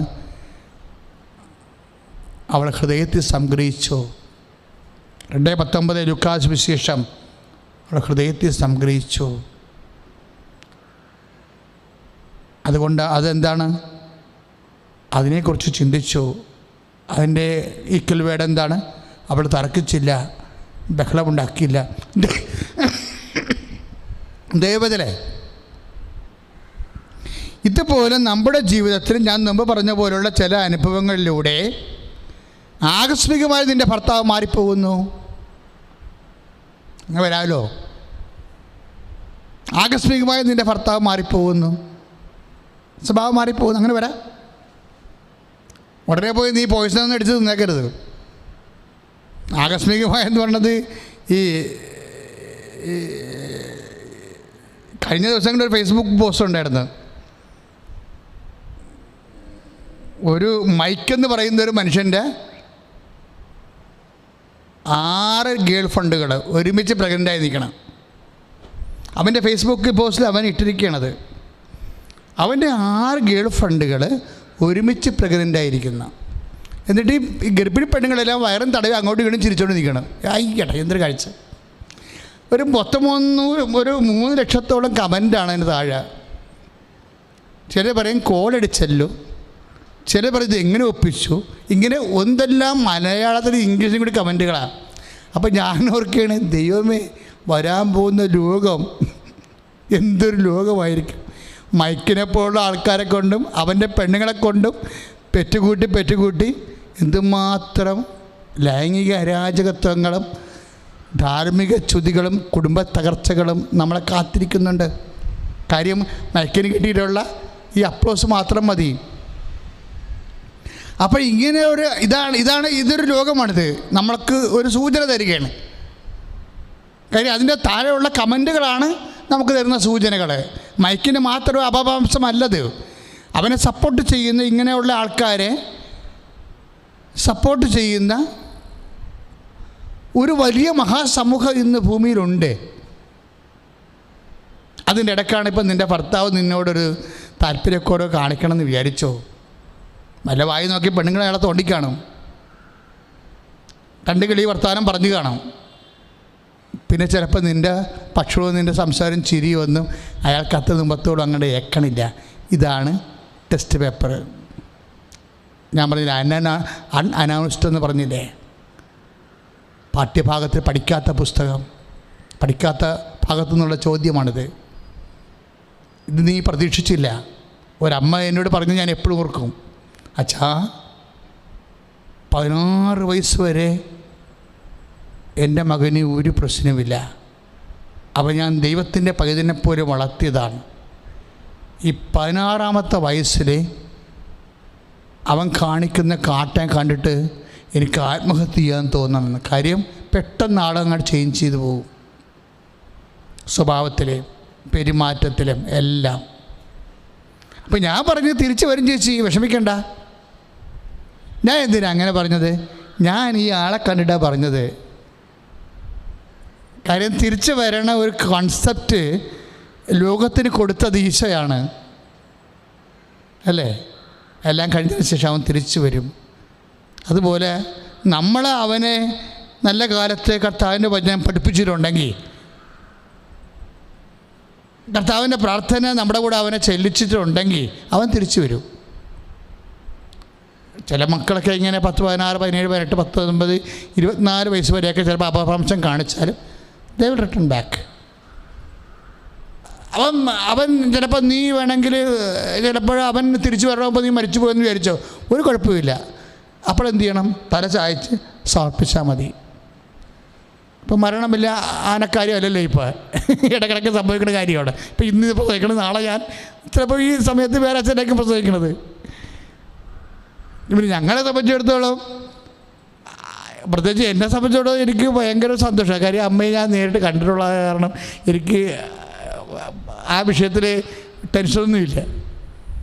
അപ്പോൾ എന്നാലും ഞാൻ പറയണമെന്ന് വെച്ച് കഴിഞ്ഞാൽ, വിശ്വാസിയെ സംബന്ധിച്ചിടത്തോളം കർത്താവ് പറഞ്ഞിട്ടുണ്ട്, കാണാതെ വിശ്വസിക്കുന്നവരാണ് കണ്ടവരെക്കാളും ഭാഗ്യമുള്ളവരെന്ന്. പിന്നെ നമുക്കെന്താ കുഴപ്പം? അപ്പോഴങ്ങനെ ഒരു അവസ്ഥ വന്നാൽ പോലും നീ നിരാശയോടെ കർത്താവിൻ്റെ അടുത്ത് പോകേണ്ട ഒരു കാര്യമില്ല. തല ചായ്ക്കുക, സമർപ്പിക്കുക. ഈശോ നമുക്ക് തന്നൊരു സംഭവമാണ് അത്. തല ചായ്ക്കുക, അതായത് നമുക്ക് കൈകാര്യം ചെയ്യാൻ പറ്റാത്ത വിഷയം, ആകസ്മികമായിട്ടുള്ള സങ്കടങ്ങൾ, അതുപോലെ തന്നെ നമ്മൾ ചിന്തിക്കാത്ത ജീവിതാനുഭവങ്ങൾ വ്യക്തികളിൽ നിന്നുണ്ടാകുക, നമ്മൾ വിശ്വസിച്ച ആൾക്കാരിൽ നിന്നുണ്ടാകുക. അങ്ങനെയൊക്കെ വരുമ്പോൾ അതിൻ്റെ പേര് നീ വിഷമിക്കാനോ, ഭക്ഷണം കഴിക്കാണ്ടിരിക്കാനോ, മിണ്ടാണ്ടിരിക്കാനോ, എല്ലാം തകർന്നെന്ന് ചിന്തിക്കാനോ ഒരു കഥയുമില്ല. മറിച്ച് എന്താണ്? തല ചായ്ക്കുക, സമർപ്പിക്കുക. ആ വചനം അതിമനോഹരമായൊരു വചനമാണ്. അതായത് യോഹന്നാൻ്റെ സുവിശേഷമില്ലേ 19:30, അവൻ തല ചായ്ച്ചു, ജീവനെ സമർപ്പിച്ചു. ചില വിഷയങ്ങൾ നമ്മുടെ ജീവിതത്തിൽ ഉണ്ടാകുമ്പോൾ അവിടെ തർക്കമില്ലാതെ ബഹളമില്ലാതെ പരിശുദ്ധ അമ്മയെപ്പോലെ ഹൃദയത്തെ സംഗ്രഹിക്കണം. ആ ഹൃദയത്തെ സംഗ്രഹിക്കുന്നതിൻ്റെ ശരീരഭാഷയാണ് തലചായ്ക്കുക, സമർപ്പിക്കുക. അങ്ങനെ വരുമ്പോൾ എന്താ സംഭവിക്കണമെന്ന് അറിയാവോ? അടുത്താണ് നമ്മൾ തലചായ്ക്കണത്, പരമപിതാവിൻ്റെ തിരുസന്നിധിയിലാണ്. ആർക്കാണ് സമർപ്പിക്കണത്? ദൈവ തിരുസന്നിധിയിലാണ്. ഇതന്നെയല്ലേ ഹൃദയത്തെ സംഗ്രഹിക്കുക എന്ന് പറയണത്. ഇപ്പം നമ്മൾ ലുക്ക 8:21-11, ലുക്ക 11:27 വചനങ്ങളെല്ലാം പറയണത് എന്താണ്? യേശുവിൻ്റെ അമ്മ ഹൃദയത്തെ സംഗ്രഹിച്ചു. എപ്പോഴാണ്? ഈശോ കൈയൊഴിഞ്ഞ പോലെ സംസാരിച്ചപ്പോഴല്ലേ? 2:52 ഈശോ കൈയൊഴിഞ്ഞ പോലെ സംസാരിച്ചേ. അപ്പോഴാണ് അമ്മ തല ചായ്ച്ചത്. ഈ വിശേഷ പ്രഭാഷണത്തിൻ്റെ പേരെന്താണ്? മരിയൻ ഉടമ്പടി ധ്യാനമെന്നാണ്. അതുകൊണ്ട് മരിയൻ കയറി വരണത്. ഞാൻ ചില സമയത്ത് ഓർത്ത് പോയിട്ടുണ്ടേ. അതായത് ഇപ്പം ഞാൻ ശാന്തശീലനും വിനീത ഹൃദയനുമാണെന്ന് പറഞ്ഞില്ലേ, അത് ആ ശാന്തശീലതയും വിനീത ഹൃദയവും അമ്മ എവിടെയാണ് സൂചിപ്പിച്ചത്? എവിടെയാണ് അമ്മ ആദ്യം പ്രകടിപ്പിച്ചത്? ഈശോത്തെ പഠിച്ചു. നിങ്ങൾ എന്നിൽ നിന്ന് പഠിക്കാൻ പറയുന്നു. അതെവിടുന്നാണ് പഠിച്ചത്? ഈശോ കൈ ഒഴിഞ്ഞൊരു സമയമുണ്ട് അമ്മയ്ക്ക്. അതേത് സമയമാണ്? നിങ്ങൾ എന്തിനാണ് എൻ്റെ കാര്യത്തിൽ അന്വേഷിക്കണം എന്ന് ചോദിച്ചില്ലേ? നിങ്ങൾ എന്തിനാണ് എന്നെ അന്വേഷിക്കണത്? ഞാൻ എൻ്റെ പിതാവിൻ്റെ കാര്യത്തിൽ. അപ്പം തന്നെ ഒരു സബ്സ്റ്റിറ്റ്യൂഷൻ വന്നില്ലേ? ഇത് കൈയൊഴിയലാണ് ശരിക്കും പറഞ്ഞാൽ. ഇപ്പം നമ്മൾ 2:48 വായിക്കുന്ന സംഭവമില്ലേ? അമ്മയെ സംബന്ധിച്ചിടത്തോളം പുത്രൻ്റെ മകൻ്റെ കൈയൊഴിയലാണ്. അമ്മമാരെന്നെ കേൾക്കുന്നവരൊക്കെ ഓർത്തേക്കണേ. മക്കളിൽ നിന്ന് എപ്പോഴായാലും കൈയൊഴിയൽ നമ്മൾ മേടിക്കണമല്ല പ്രശ്നം. അപ്പോൾ എന്ത് ചെയ്യണമെന്ന് അറിയണം. അത് നമ്മളെ പഠിപ്പിച്ചിട്ടുണ്ട് അമ്മ. ഈശോ എന്താ ചോദിക്കണത്? എൻ്റെ മകനെ, ഞാനും നിൻ്റെ പിതാവും കൂടി എന്തുമാത്രം നിന്നെ അന്വേഷിച്ചെന്നോ എന്ന് ചോദിക്കുമ്പോൾ നിങ്ങൾ എന്തിനാണ് എന്നെ അന്വേഷിച്ചത്? അതാണ് ചോദ്യം. ഞാൻ എൻ്റെ പിതാവിൻ്റെ കാര്യത്തിൽ വേപൃതനായിരിക്കേണ്ടവനാണെന്ന് അറിയില്ലേ? അപ്പോൾ അവിടെ പിതാവ് വന്നു. ഇത്രയും നാൾ പറയാതിരുന്ന ഒരാളാണ് ആദ്യമായിട്ട് വരുന്നത്. ഇത്രയും നാൾ പിതാവിനെക്കുറിച്ചൊന്നും പറഞ്ഞിട്ടില്ലേ? ഇത്രയും നാൾ പറയാതിരുന്ന അപ്പനും അമ്മയൊക്കെ വേറെ സബ്സ്റ്റിറ്റ്യൂട്ട് വന്നു. അത് പെട്ടെന്നൊരു മകൻ്റെ ഉള്ളിൽ നിന്ന് കേൾക്കുമ്പോഴേ ഒരു അമ്മയാണെങ്കിൽ താങ്ങാൻ കുറച്ച് സമയമെടുക്കും. വേറെ കുഴപ്പമൊന്നുമില്ല. പക്ഷെ അമ്മ മിണ്ടിയിലല്ല, തുളുമ്പില്ല.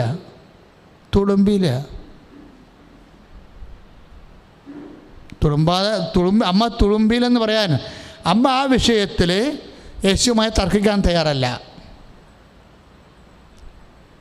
അമ്മ ആ വിഷയത്തിൽ യേശുവുമായി ബഹളം വെക്കാൻ തയ്യാറല്ല. അവൾ തർക്കിച്ചില്ല, ബഹളം വെച്ചില്ല. എന്ന് പറയാൻ വേണ്ടി എന്താണ് വചനം പറഞ്ഞിരിക്കുന്നത്? അവൾ ഹൃദയത്തെ സംഗ്രഹിച്ചു, തല ചായ്ച്ചു. അവൾ ഹൃദയത്തെ സംഗ്രഹിച്ചു. എന്താണ്? ദൈവഹിതം. അതാണ് ദൈവഹിതം. എന്താണ്? യേശു പിതാവിൻ്റെ കാര്യത്തിൽ വ്യാപൃതനായിരിക്കേണ്ടവനാണ്. ദൈവഹിതം.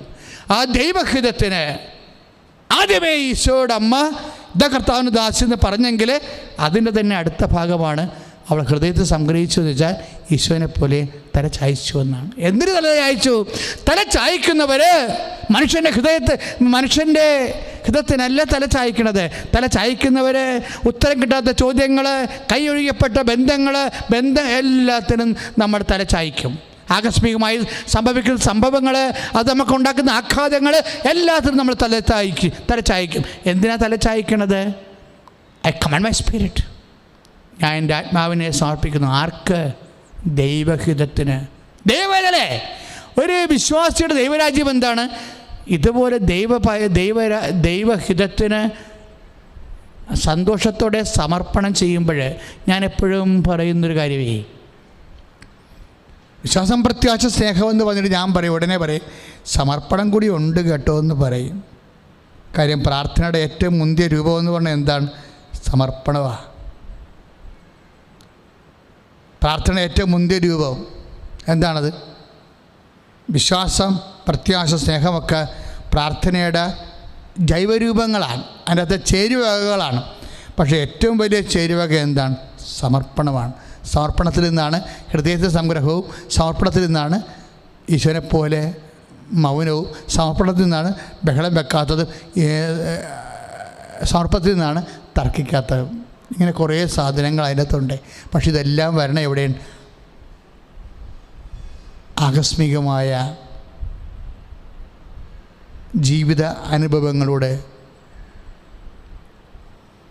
ദൈവഹിതത്തിന് കീഴ്വഴങ്ങിക്കൊണ്ട് ദൈവത്തിൽ കാണിക്കുന്ന മാനസിക അവസ്ഥ. ശരിക്കും പറഞ്ഞാൽ അതാണ് ആദ്യത്തെ ക്രിസ്മസ്. ദൈവത്തിൽ എപ്പോഴും ദൈവത്തിൻ്റെ ഹിതത്തിന് ഏതെല്ലാം രീതി കീഴ്വഴങ്ങുന്നുവോ അവിടെയെല്ലാം ക്രിസ്മസ് സംഭവിക്കും. പുൽക്കുട്ടി നടക്കുന്ന ഏറ്റവും വലിയ ജനനമെന്ന് പറയുന്നത് യേശുവിൻ്റെ ജനനം മാത്രമല്ല, അമ്മ ഒരു സ്വർഗത്തിൻ്റെ കുഞ്ഞായി ജനിക്കുന്ന ഒരു സമയമാണത്. ഹൃദയത്തിൽ സംഭരിക്കുന്നതോടുകൂടി മറിയം ഒരു ഒരു വ്യക്തി എന്നതിനേക്കാളുപരി ഒരു സ്വർഗത്തിൻ്റെ വ്യക്തിയായി കുഞ്ഞായി ജനിക്കുന്ന ഒരു സമയം കൂടിയാണത്, ഹൃദയത്തിൽ സംഗ്രഹിക്കുന്നത്. നമ്മൾ അവസാനിപ്പിക്കണം. നിങ്ങൾ യൂട്യൂബിൻ്റെ ഭാഗങ്ങൾ ഒന്നുകൂടി കേൾക്കണം. കാര്യം ഞാൻ ഇതൊന്നും പഠിച്ച കാര്യങ്ങളല്ല. പഠിച്ച കുറേ വചനങ്ങൾ ഞാൻ അവർക്ക് എഴുതി കൊടുത്തിട്ടുണ്ട്. അതൊന്നും കർത്താവ് ശുശ്രൂഷയിൽ എടുത്തില്ല. ഇപ്പോഴേ ഒരു വചനമേ എടുത്തുള്ളൂ. ബാക്കിയെല്ലാം ഈശോ കൂട്ടിച്ചേർക്കപ്പെട്ട വചനങ്ങളാണ്. കൂട്ടിച്ചേർക്കപ്പെടുന്നത് എപ്പോഴും സുവിശേഷത്തിൻ്റെ ഒരു വലിയ ഒരു രീതിയാണ്. അവൻ കൂട്ടിച്ചേർത്ത് നൽകുമെന്നല്ലേ പറയണത്. നമുക്കൊരു വചനം തന്നിട്ട് അതിൻ്റെ കൂടെ കുറേ വചനങ്ങൾ കർത്താവ് ഇപ്പോൾ കൂട്ടിച്ചേർത്ത് തന്നിട്ടുണ്ട്. അതെല്ലാം കർത്താവ് നേരിട്ട് പറഞ്ഞിട്ടുള്ള കാര്യങ്ങളാണ്. ഞാനത് ചിന്തിച്ച് പറഞ്ഞ കാര്യങ്ങളല്ല. അതുകൊണ്ട് തന്നെ ഈ യൂട്യൂബ് നിങ്ങളൊന്നുകൂടി കേൾക്കണം.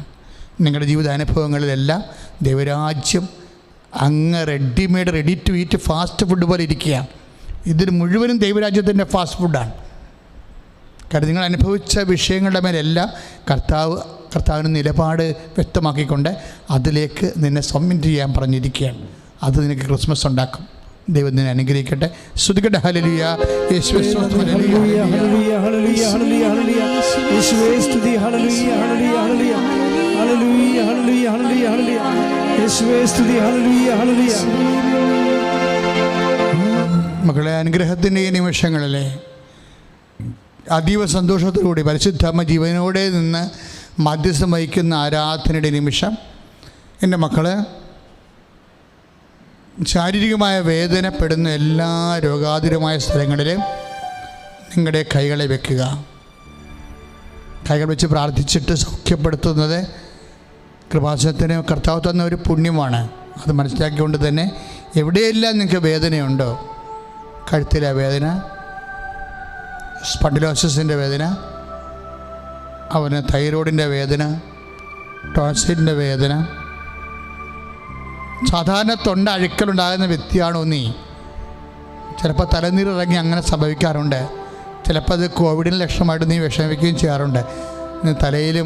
തലനീറിറങ്ങുന്നവർ തലയിലും കൈവെക്കേണ്ടതാണ്. തലനീറങ്ങുന്നത് ചെറിയ രോഗമല്ല, വലിയ രോഗമാണ്. അത് വലിയ കാലേ വരെ അത് നീരിറങ്ങി വരും. അത് ശരീരം നടുവലിന് നീരിറങ്ങി വീഴും. അത് കഴുത്തിൽ നീരിറങ്ങി വീഴും. തലേന്ന് അത് തുടങ്ങണം. ശരിക്കും ആയുർവേദ പ്രകാരം തലേന്ന് തുടങ്ങണ നീരാണത്. അപ്പം അങ്ങനെ വ്യത്യസ്തങ്ങളായി കൈ പൊക്കാൻ പാരാത്തവരുണ്ടാകും. കാല തളർന്നിരിക്കുന്ന ആൾക്കാരുണ്ടാകും. തളർന്ന പോലെ തോന്നുന്ന ആൾക്കാരുണ്ടാകും. അവരെല്ലാം തലയിലാണ് കൈവെക്കേണ്ടത്. പതകിന് നീര് കെട്ടി കിടക്കുന്ന ആൾക്കാരുണ്ട്. പതകിന് നീര് വെച്ച് പൊട്ടണവരുണ്ട്. നീര് പൊട്ടെന്ന് പറയത്തില്ലേ, അതുപോലെ പൊട്ടണവരുണ്ട്. അവിടെ എല്ലാം കൈവച്ച് പ്രാർത്ഥിക്കുക. ശ്വാസകോശ രോഗികൾ നെഞ്ചിൽ കൈവച്ച് പ്രാർത്ഥിക്കുക. ശ്വാസകോശ രോഗികളെ നെഞ്ചിൽ കൈവച്ച് പ്രാർത്ഥിക്കുക. മക്കളെ, ഇപ്പോഴും അമ്മ മധ്യസ്ഥം പ്രാർത്ഥിക്കുന്ന, അമ്മ ജീവനോടെ പ്രത്യക്ഷപ്പെട്ട ഇടമാണ്. അവിടെ നിന്നാണ് ഈ പ്രാർത്ഥന ഉയരണത്. ദിവ്യകാരുണ്യ ആരാധന നടന്നുകൊണ്ടിരിക്കുകയാണ്. ഈ സമയത്ത് നീ പൂർണ്ണമായി വിശ്വസിക്കണം.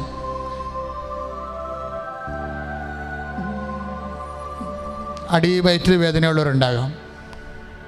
പരീക്ഷിച്ച് ക്രമം തെറ്റി വരുന്ന ആൾക്കാരും വരാത്ത ആൾക്കാരും ഒത്തിരി കാലതാമസം വരുന്നവർ വരുമ്പോൾ മരണവേദന അനുഭവിക്കുന്ന ആൾക്കാരും ഉണ്ടാകും. അവരെല്ലാം അടിവയറ്റ് കൈവെക്കുക. നടുവിന് വേദനയുള്ളവരും കിഡ്നി കല്ലുള്ളവരും കിഡ്നിയിൽ ചുരുക്കമുള്ളവരും ഒക്കെ നടുവിന് കൈവെക്കുക. ഹൃദയത്തിന് അസുഖമുള്ളവർ ഇടനെഞ്ചിൽ കൈവെക്കുക. എൻ്റെ മക്കളെ ഇപ്പോൾ ഇതുകൊണ്ട് സുഖപ്പെടുമെന്ന് കർത്താവിനെ സുഖപ്പെടുത്താൻ പോവുകയാണ്. അമ്മ പ്രാർത്ഥിച്ചുകൊണ്ടിരിക്കുകയാണെന്നുള്ള ബോധ്യം ഉണ്ടാകണം. കാര്യം അച്ഛനെന്ന് പറയുമ്പോൾ നിങ്ങൾ ശ്രദ്ധിക്കണം. 10,000 സാക്ഷ്യം പറഞ്ഞ ഒരു ആൾത്താർ ചെയ്യുന്നതുകൊണ്ടാണ് ഞാൻ നിങ്ങളോട് സംസാരിക്കുന്നത്. നമുക്ക് വേറെ തെളിവൊന്നും നമുക്ക് വേണ്ട. യൂട്യൂബിൽ കിടക്കുന്ന സാക്ഷികൾ മാത്രം മതി നമ്മുടെ തെളിവ്. സന്തോഷമായി ശരീരം മുഴുവൻ വീർത്ത് പൊട്ടണ ആൾക്കാരുണ്ട്. അവർക്കിങ്ങനെ സ്വസ്തിക പോലെ ഇങ്ങനെ കൈ ചുരുട്ടി വെക്കാൻ പറ്റും. കാര്യം ആകപ്പാട് വിസർപ്പ രോഗങ്ങൾ, സോറിയാസിസ് രോഗങ്ങൾ, വാതപ്പൊട്ടുകൾ, ചിരങ്ങികൾ, ചൊറികൾ, അപസ്മാര രോഗങ്ങളുള്ളവരും ശിരസിലാണ് കൈവെക്കേണ്ടത്. ന്യൂറോ എല്ലാ രോഗികളും ശിരസിൽ കൈവെക്കണം. മറ്റുള്ളവരെ ഉപദ്രവിക്കണമെന്ന് തോന്നുന്ന പ്രവണത അവസാനിപ്പിക്കാൻ ഈശോ പറയുകയാണ്. അങ്ങനെ രോഗികൾ ഇവിടെ പ്രാർത്ഥിക്കുന്നുണ്ട്, അത് കാഴ്ചയിലുണ്ട്. ആരെയും വൈരാഗ്യപ്പെടുത്തുക, അവരെ വേദനിപ്പിക്കുക, വിഷമിപ്പിക്കുക, പ്രതികാരം ചെയ്യുക, അങ്ങനെയുള്ള എല്ലാം അവസാനിപ്പിക്കണം. അങ്ങനെ ഉണ്ടെങ്കിൽ അത് അനീതി അവരുടെ കയ്യിൽ നിന്നാണ്, എതിർ പാർട്ടിയുടെ കയ്യിൽ നിന്നാണെങ്കിലും എൻ്റെ മക്കൾ ഈശോനെ പ്രതി ഇപ്പോൾ അത് ക്ഷമിക്കാൻ പറയണം. നിന്നെ സുഖപ്പെടുത്താൻ കർത്താവ് തീരുമാനിച്ചിട്ടുണ്ട്. അതുകൊണ്ടാണ് നിന്നോട് ഈ നോട്ടേഷൻ പറയണത്. ഇങ്ങനെ സംഭവിച്ചവരുണ്ടെന്ന് പറയണത്. ഉദരത്തിൽ നിന്ന് വെറുതെ വയറ്റിൽ നിന്ന് പോകുന്ന ആൾക്കാരുണ്ട്, പോകാത്തവരുണ്ട്. അവരുടെ അടിവയറ്റ് കൈവെക്കേണ്ടതാണ്. മൂത്രം ഒഴിക്കുമ്പോൾ വേദന, മൊത്തത്തിലെ പഴുപ്പ്, മൊത്തത്തിൽ ചോര, ബ്ലഡ് യൂറിയ ഒക്കെ ഉള്ള ആൾക്കാരെ അടിവയറ്റ് കൈവെക്കേണ്ടതാണ്. കർത്താവേ, എല്ലാ മക്കളും നിരന്നിരുന്ന് ലോകം മുഴുവനും അങ്ങയെ മാത്രം ആശ്രയിച്ചുകൊണ്ട് പ്രാർത്ഥിക്കണം. ഈശോ ദൈവകുർബാന ജീവനോട് എഴുന്നള്ളിയിരിക്കുന്നവനെ, മക്കളില്ലാത്തവർ ഇപ്പോഴും അങ്ങയുടെ തിരുസന്നിധി പ്രാർത്ഥിക്കുന്നുണ്ട്. ഗർഭാധാന ശിശുള്ളവർ പ്രാർത്ഥിക്കുന്നുണ്ട്. കർത്താവേ, നിൻ്റെ വിശുദ്ധ പൗരോഹിത്യത്തെ നീ എന്നും മഹത്വപ്പെടുത്തിയിട്ടുണ്ട്. ഇപ്പോഴും അടിയാൻ അങ്ങയുടെ തിരുസന്നിധിയിൽ നീ നിൻ്റെ അവകാശം ഓഹരിയുമാകുന്ന ജനങ്ങൾക്ക് വേണ്ടി പ്രാർത്ഥിക്കാൻ വേണ്ടി പൗരോഹിത്യത്തെ ഞാൻ ആസ്പദമാക്കി അങ്ങയുടെ തിരുസന്നിധി സമർപ്പിക്കുകയാണ്. കർത്താവേ, കൈവിട്ട് കളയരുത്. കർത്താവേ, മരുന്ന് വാങ്ങാൻ പോലും പണമില്ലാത്തവരുണ്ട്. ഈശോയെ, ഒരു വരുമാനം 10 പൈസ കൈ കിട്ടിയിട്ട് മാസങ്ങളായിട്ടുള്ള ആൾക്കാരുണ്ട്. ഗവൺമെൻറ്റിൽ നിന്ന് റേഷൻ ഉള്ളത് കൊണ്ട് മാത്രം ജീവിക്കുന്ന ആൾക്കാരുണ്ട്. കർത്താവേ, അവരെല്ലാം നീ താങ്ങിയെടുക്കണമേ എന്ന് പ്രാർത്ഥിക്കുന്നു. ഈശോ ജീവിതമാർഗം മുട്ടിയവരുണ്ട്. ഈശോയെ, വരുമാന മാർഗം ഇല്ലാത്തവരുണ്ട്. കർത്താവേ, അവരെല്ലാം നീ ഓർക്കണമേ. കർത്താവേ, വിവാഹം ഒത്തുവരാത്തവരുണ്ട്. ഈശോയെ, കുഞ്ഞുങ്ങളില്ലാത്തവരുണ്ട്. കർത്താവേ, ജീവിക്കാൻ മാർഗമില്ലാതെ പല സ്ഥലങ്ങളിൽ അകപ്പെട്ടു പോയവരുണ്ട്. കർത്താവേ, തിരിച്ചു പോരാൻ പോലും പണമില്ലാതെ അന്യരാജ്യങ്ങൾ അകപ്പെട്ടു പോയവർ ഉണ്ട്. കർത്താവേ, അവിടെ തന്നെ ജോലിയില്ലാതെ കർത്താവെ തെണ്ടിത്തിരിയുന്നവരും വിഷമിക്കുന്നവരും ഓരോരോ കൂട്ടുകാരുടെ മുറികളിൽ ഒളിച്ചിരിക്കുന്നവരുണ്ട്. കർത്താവെ, വിസ ഇല്ലാത്തതിൻ്റെ പേരിൽ പാത്തും പതുങ്ങിയും ജീവിക്കുന്നവരുണ്ട്. കർത്താവെ, എന്ത് ചെയ്യണമെന്നറിയാൻ പാടില്ലാതെ വേദനിക്കുന്നുണ്ട്. അമ്മേ, ഇപ്പോഴാ മക്കൾക്കെല്ലാം വേണ്ടി മധ്യസ്ഥം വഹിക്കണമേ. കർത്താവെ, പഠിക്കണ കാര്യത്തെ തകർച്ച ബാധിച്ചവർ, അഡ്മിഷൻ ഇല്ലാത്തവർ, അഡ്മിഷൻ ശ്രമിച്ചിട്ട് യോഗ്യതയില്ലാത്തതുകൊണ്ട് കിട്ടാത്തവരും തകർന്നു പോയവരും ഇനി എന്ത് പഠിക്കണം, എങ്ങനെ ജീവിക്കുമെന്ന് അറിയാൻ പാടില്ലാതെ വേദനിച്ച് പ്രാർത്ഥിക്കുന്ന അമ്മമാരും മക്കളുണ്ട്. കർത്താവെ, അവരെല്ലാം ഏറ്റു പ്രാർത്ഥിക്കണം.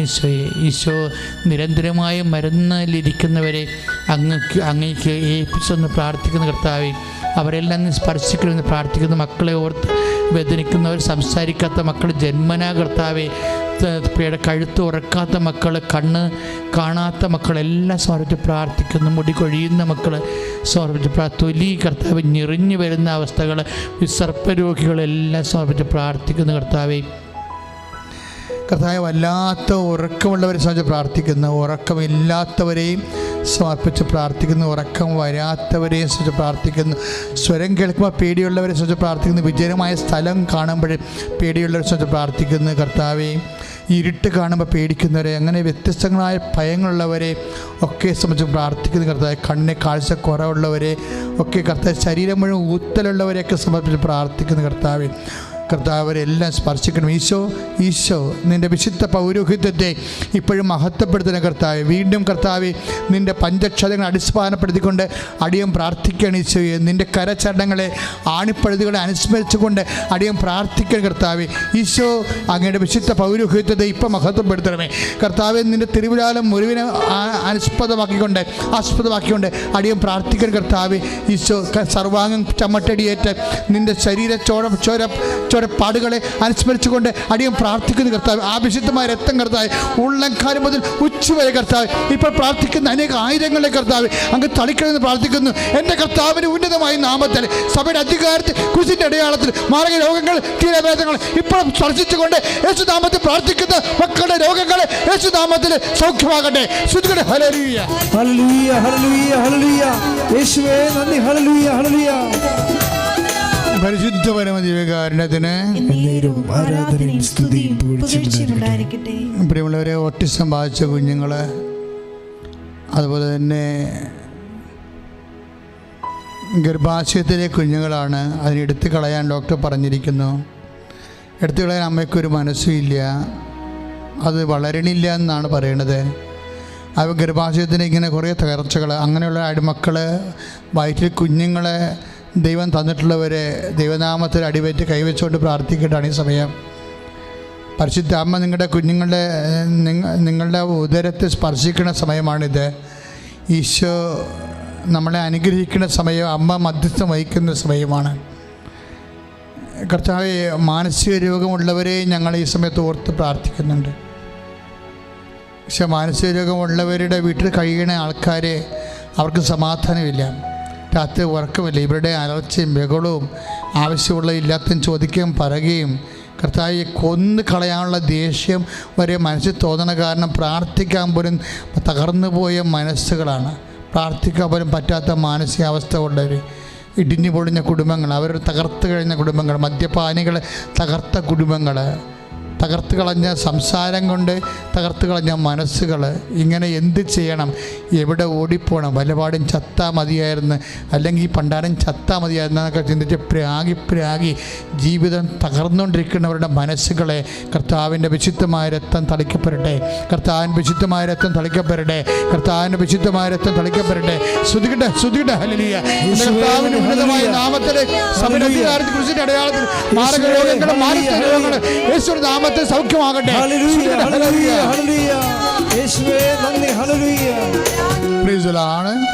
സമാപന ആശീർവാദത്തിൻ്റെ സമയമാണ്. ഇപ്പോഴേ മൗന പ്രാർത്ഥന സമയമാണ്. ആരാധന ജ്വലിച്ചു നിൽക്കുന്ന ദിവ്യകാരുണ്യ അനുഗ്രഹത്തിൻ്റെ സമയത്ത് മക്കളെ, അച്ഛൻ വിട്ടുപോയ പ്രാർത്ഥനകളാണ് ഇപ്പോഴും നിങ്ങൾ ഉടമ്പടി ചെയ്ത വിഷയങ്ങളും ഉടമ്പടി ചെയ്യാനുള്ളവരും നിങ്ങളെപ്പോഴും ഓർക്കുന്ന നിങ്ങളുടെ അച്ഛൻ ഈ സമയത്തിൻ്റെ പരിധിയിൽ വിട്ടുപോയ വിഷയങ്ങൾ എപ്പോഴും സമർപ്പിക്കുക. വിവാഹ കാര്യമാകാം, സ്ഥലങ്ങൾ വിട്ടുമാറുന്ന കാര്യമാകാം, അല്ലെങ്കിൽ അടുത്ത് വരുന്ന യോഗ്യതാ പരീക്ഷകളുടെ മത്സര പരീക്ഷകളുടെ ടെസ്റ്റുകളാകാം, അല്ലെങ്കിൽ ഫലം പ്രതീക്ഷിച്ചുകൊണ്ടിരിക്കുന്നവരാകാം, പരീക്ഷാ ഫലം പ്രതീക്ഷിച്ചുകൊണ്ടിരിക്കുന്നവരാകാം, ഒക്കെ സമർപ്പിക്കണം.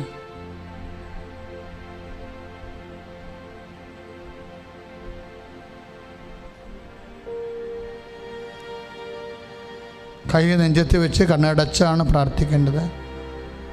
ഈശോയ്ക്കും തോന്നണം നീ പ്രാർത്ഥിക്കുകയാണെന്നുള്ളത്.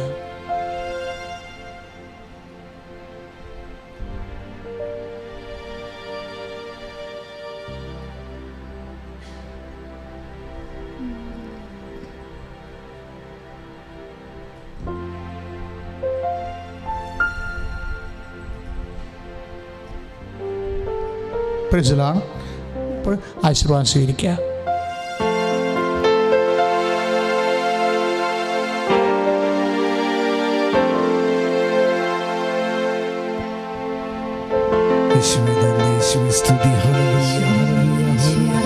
ഈശോയെ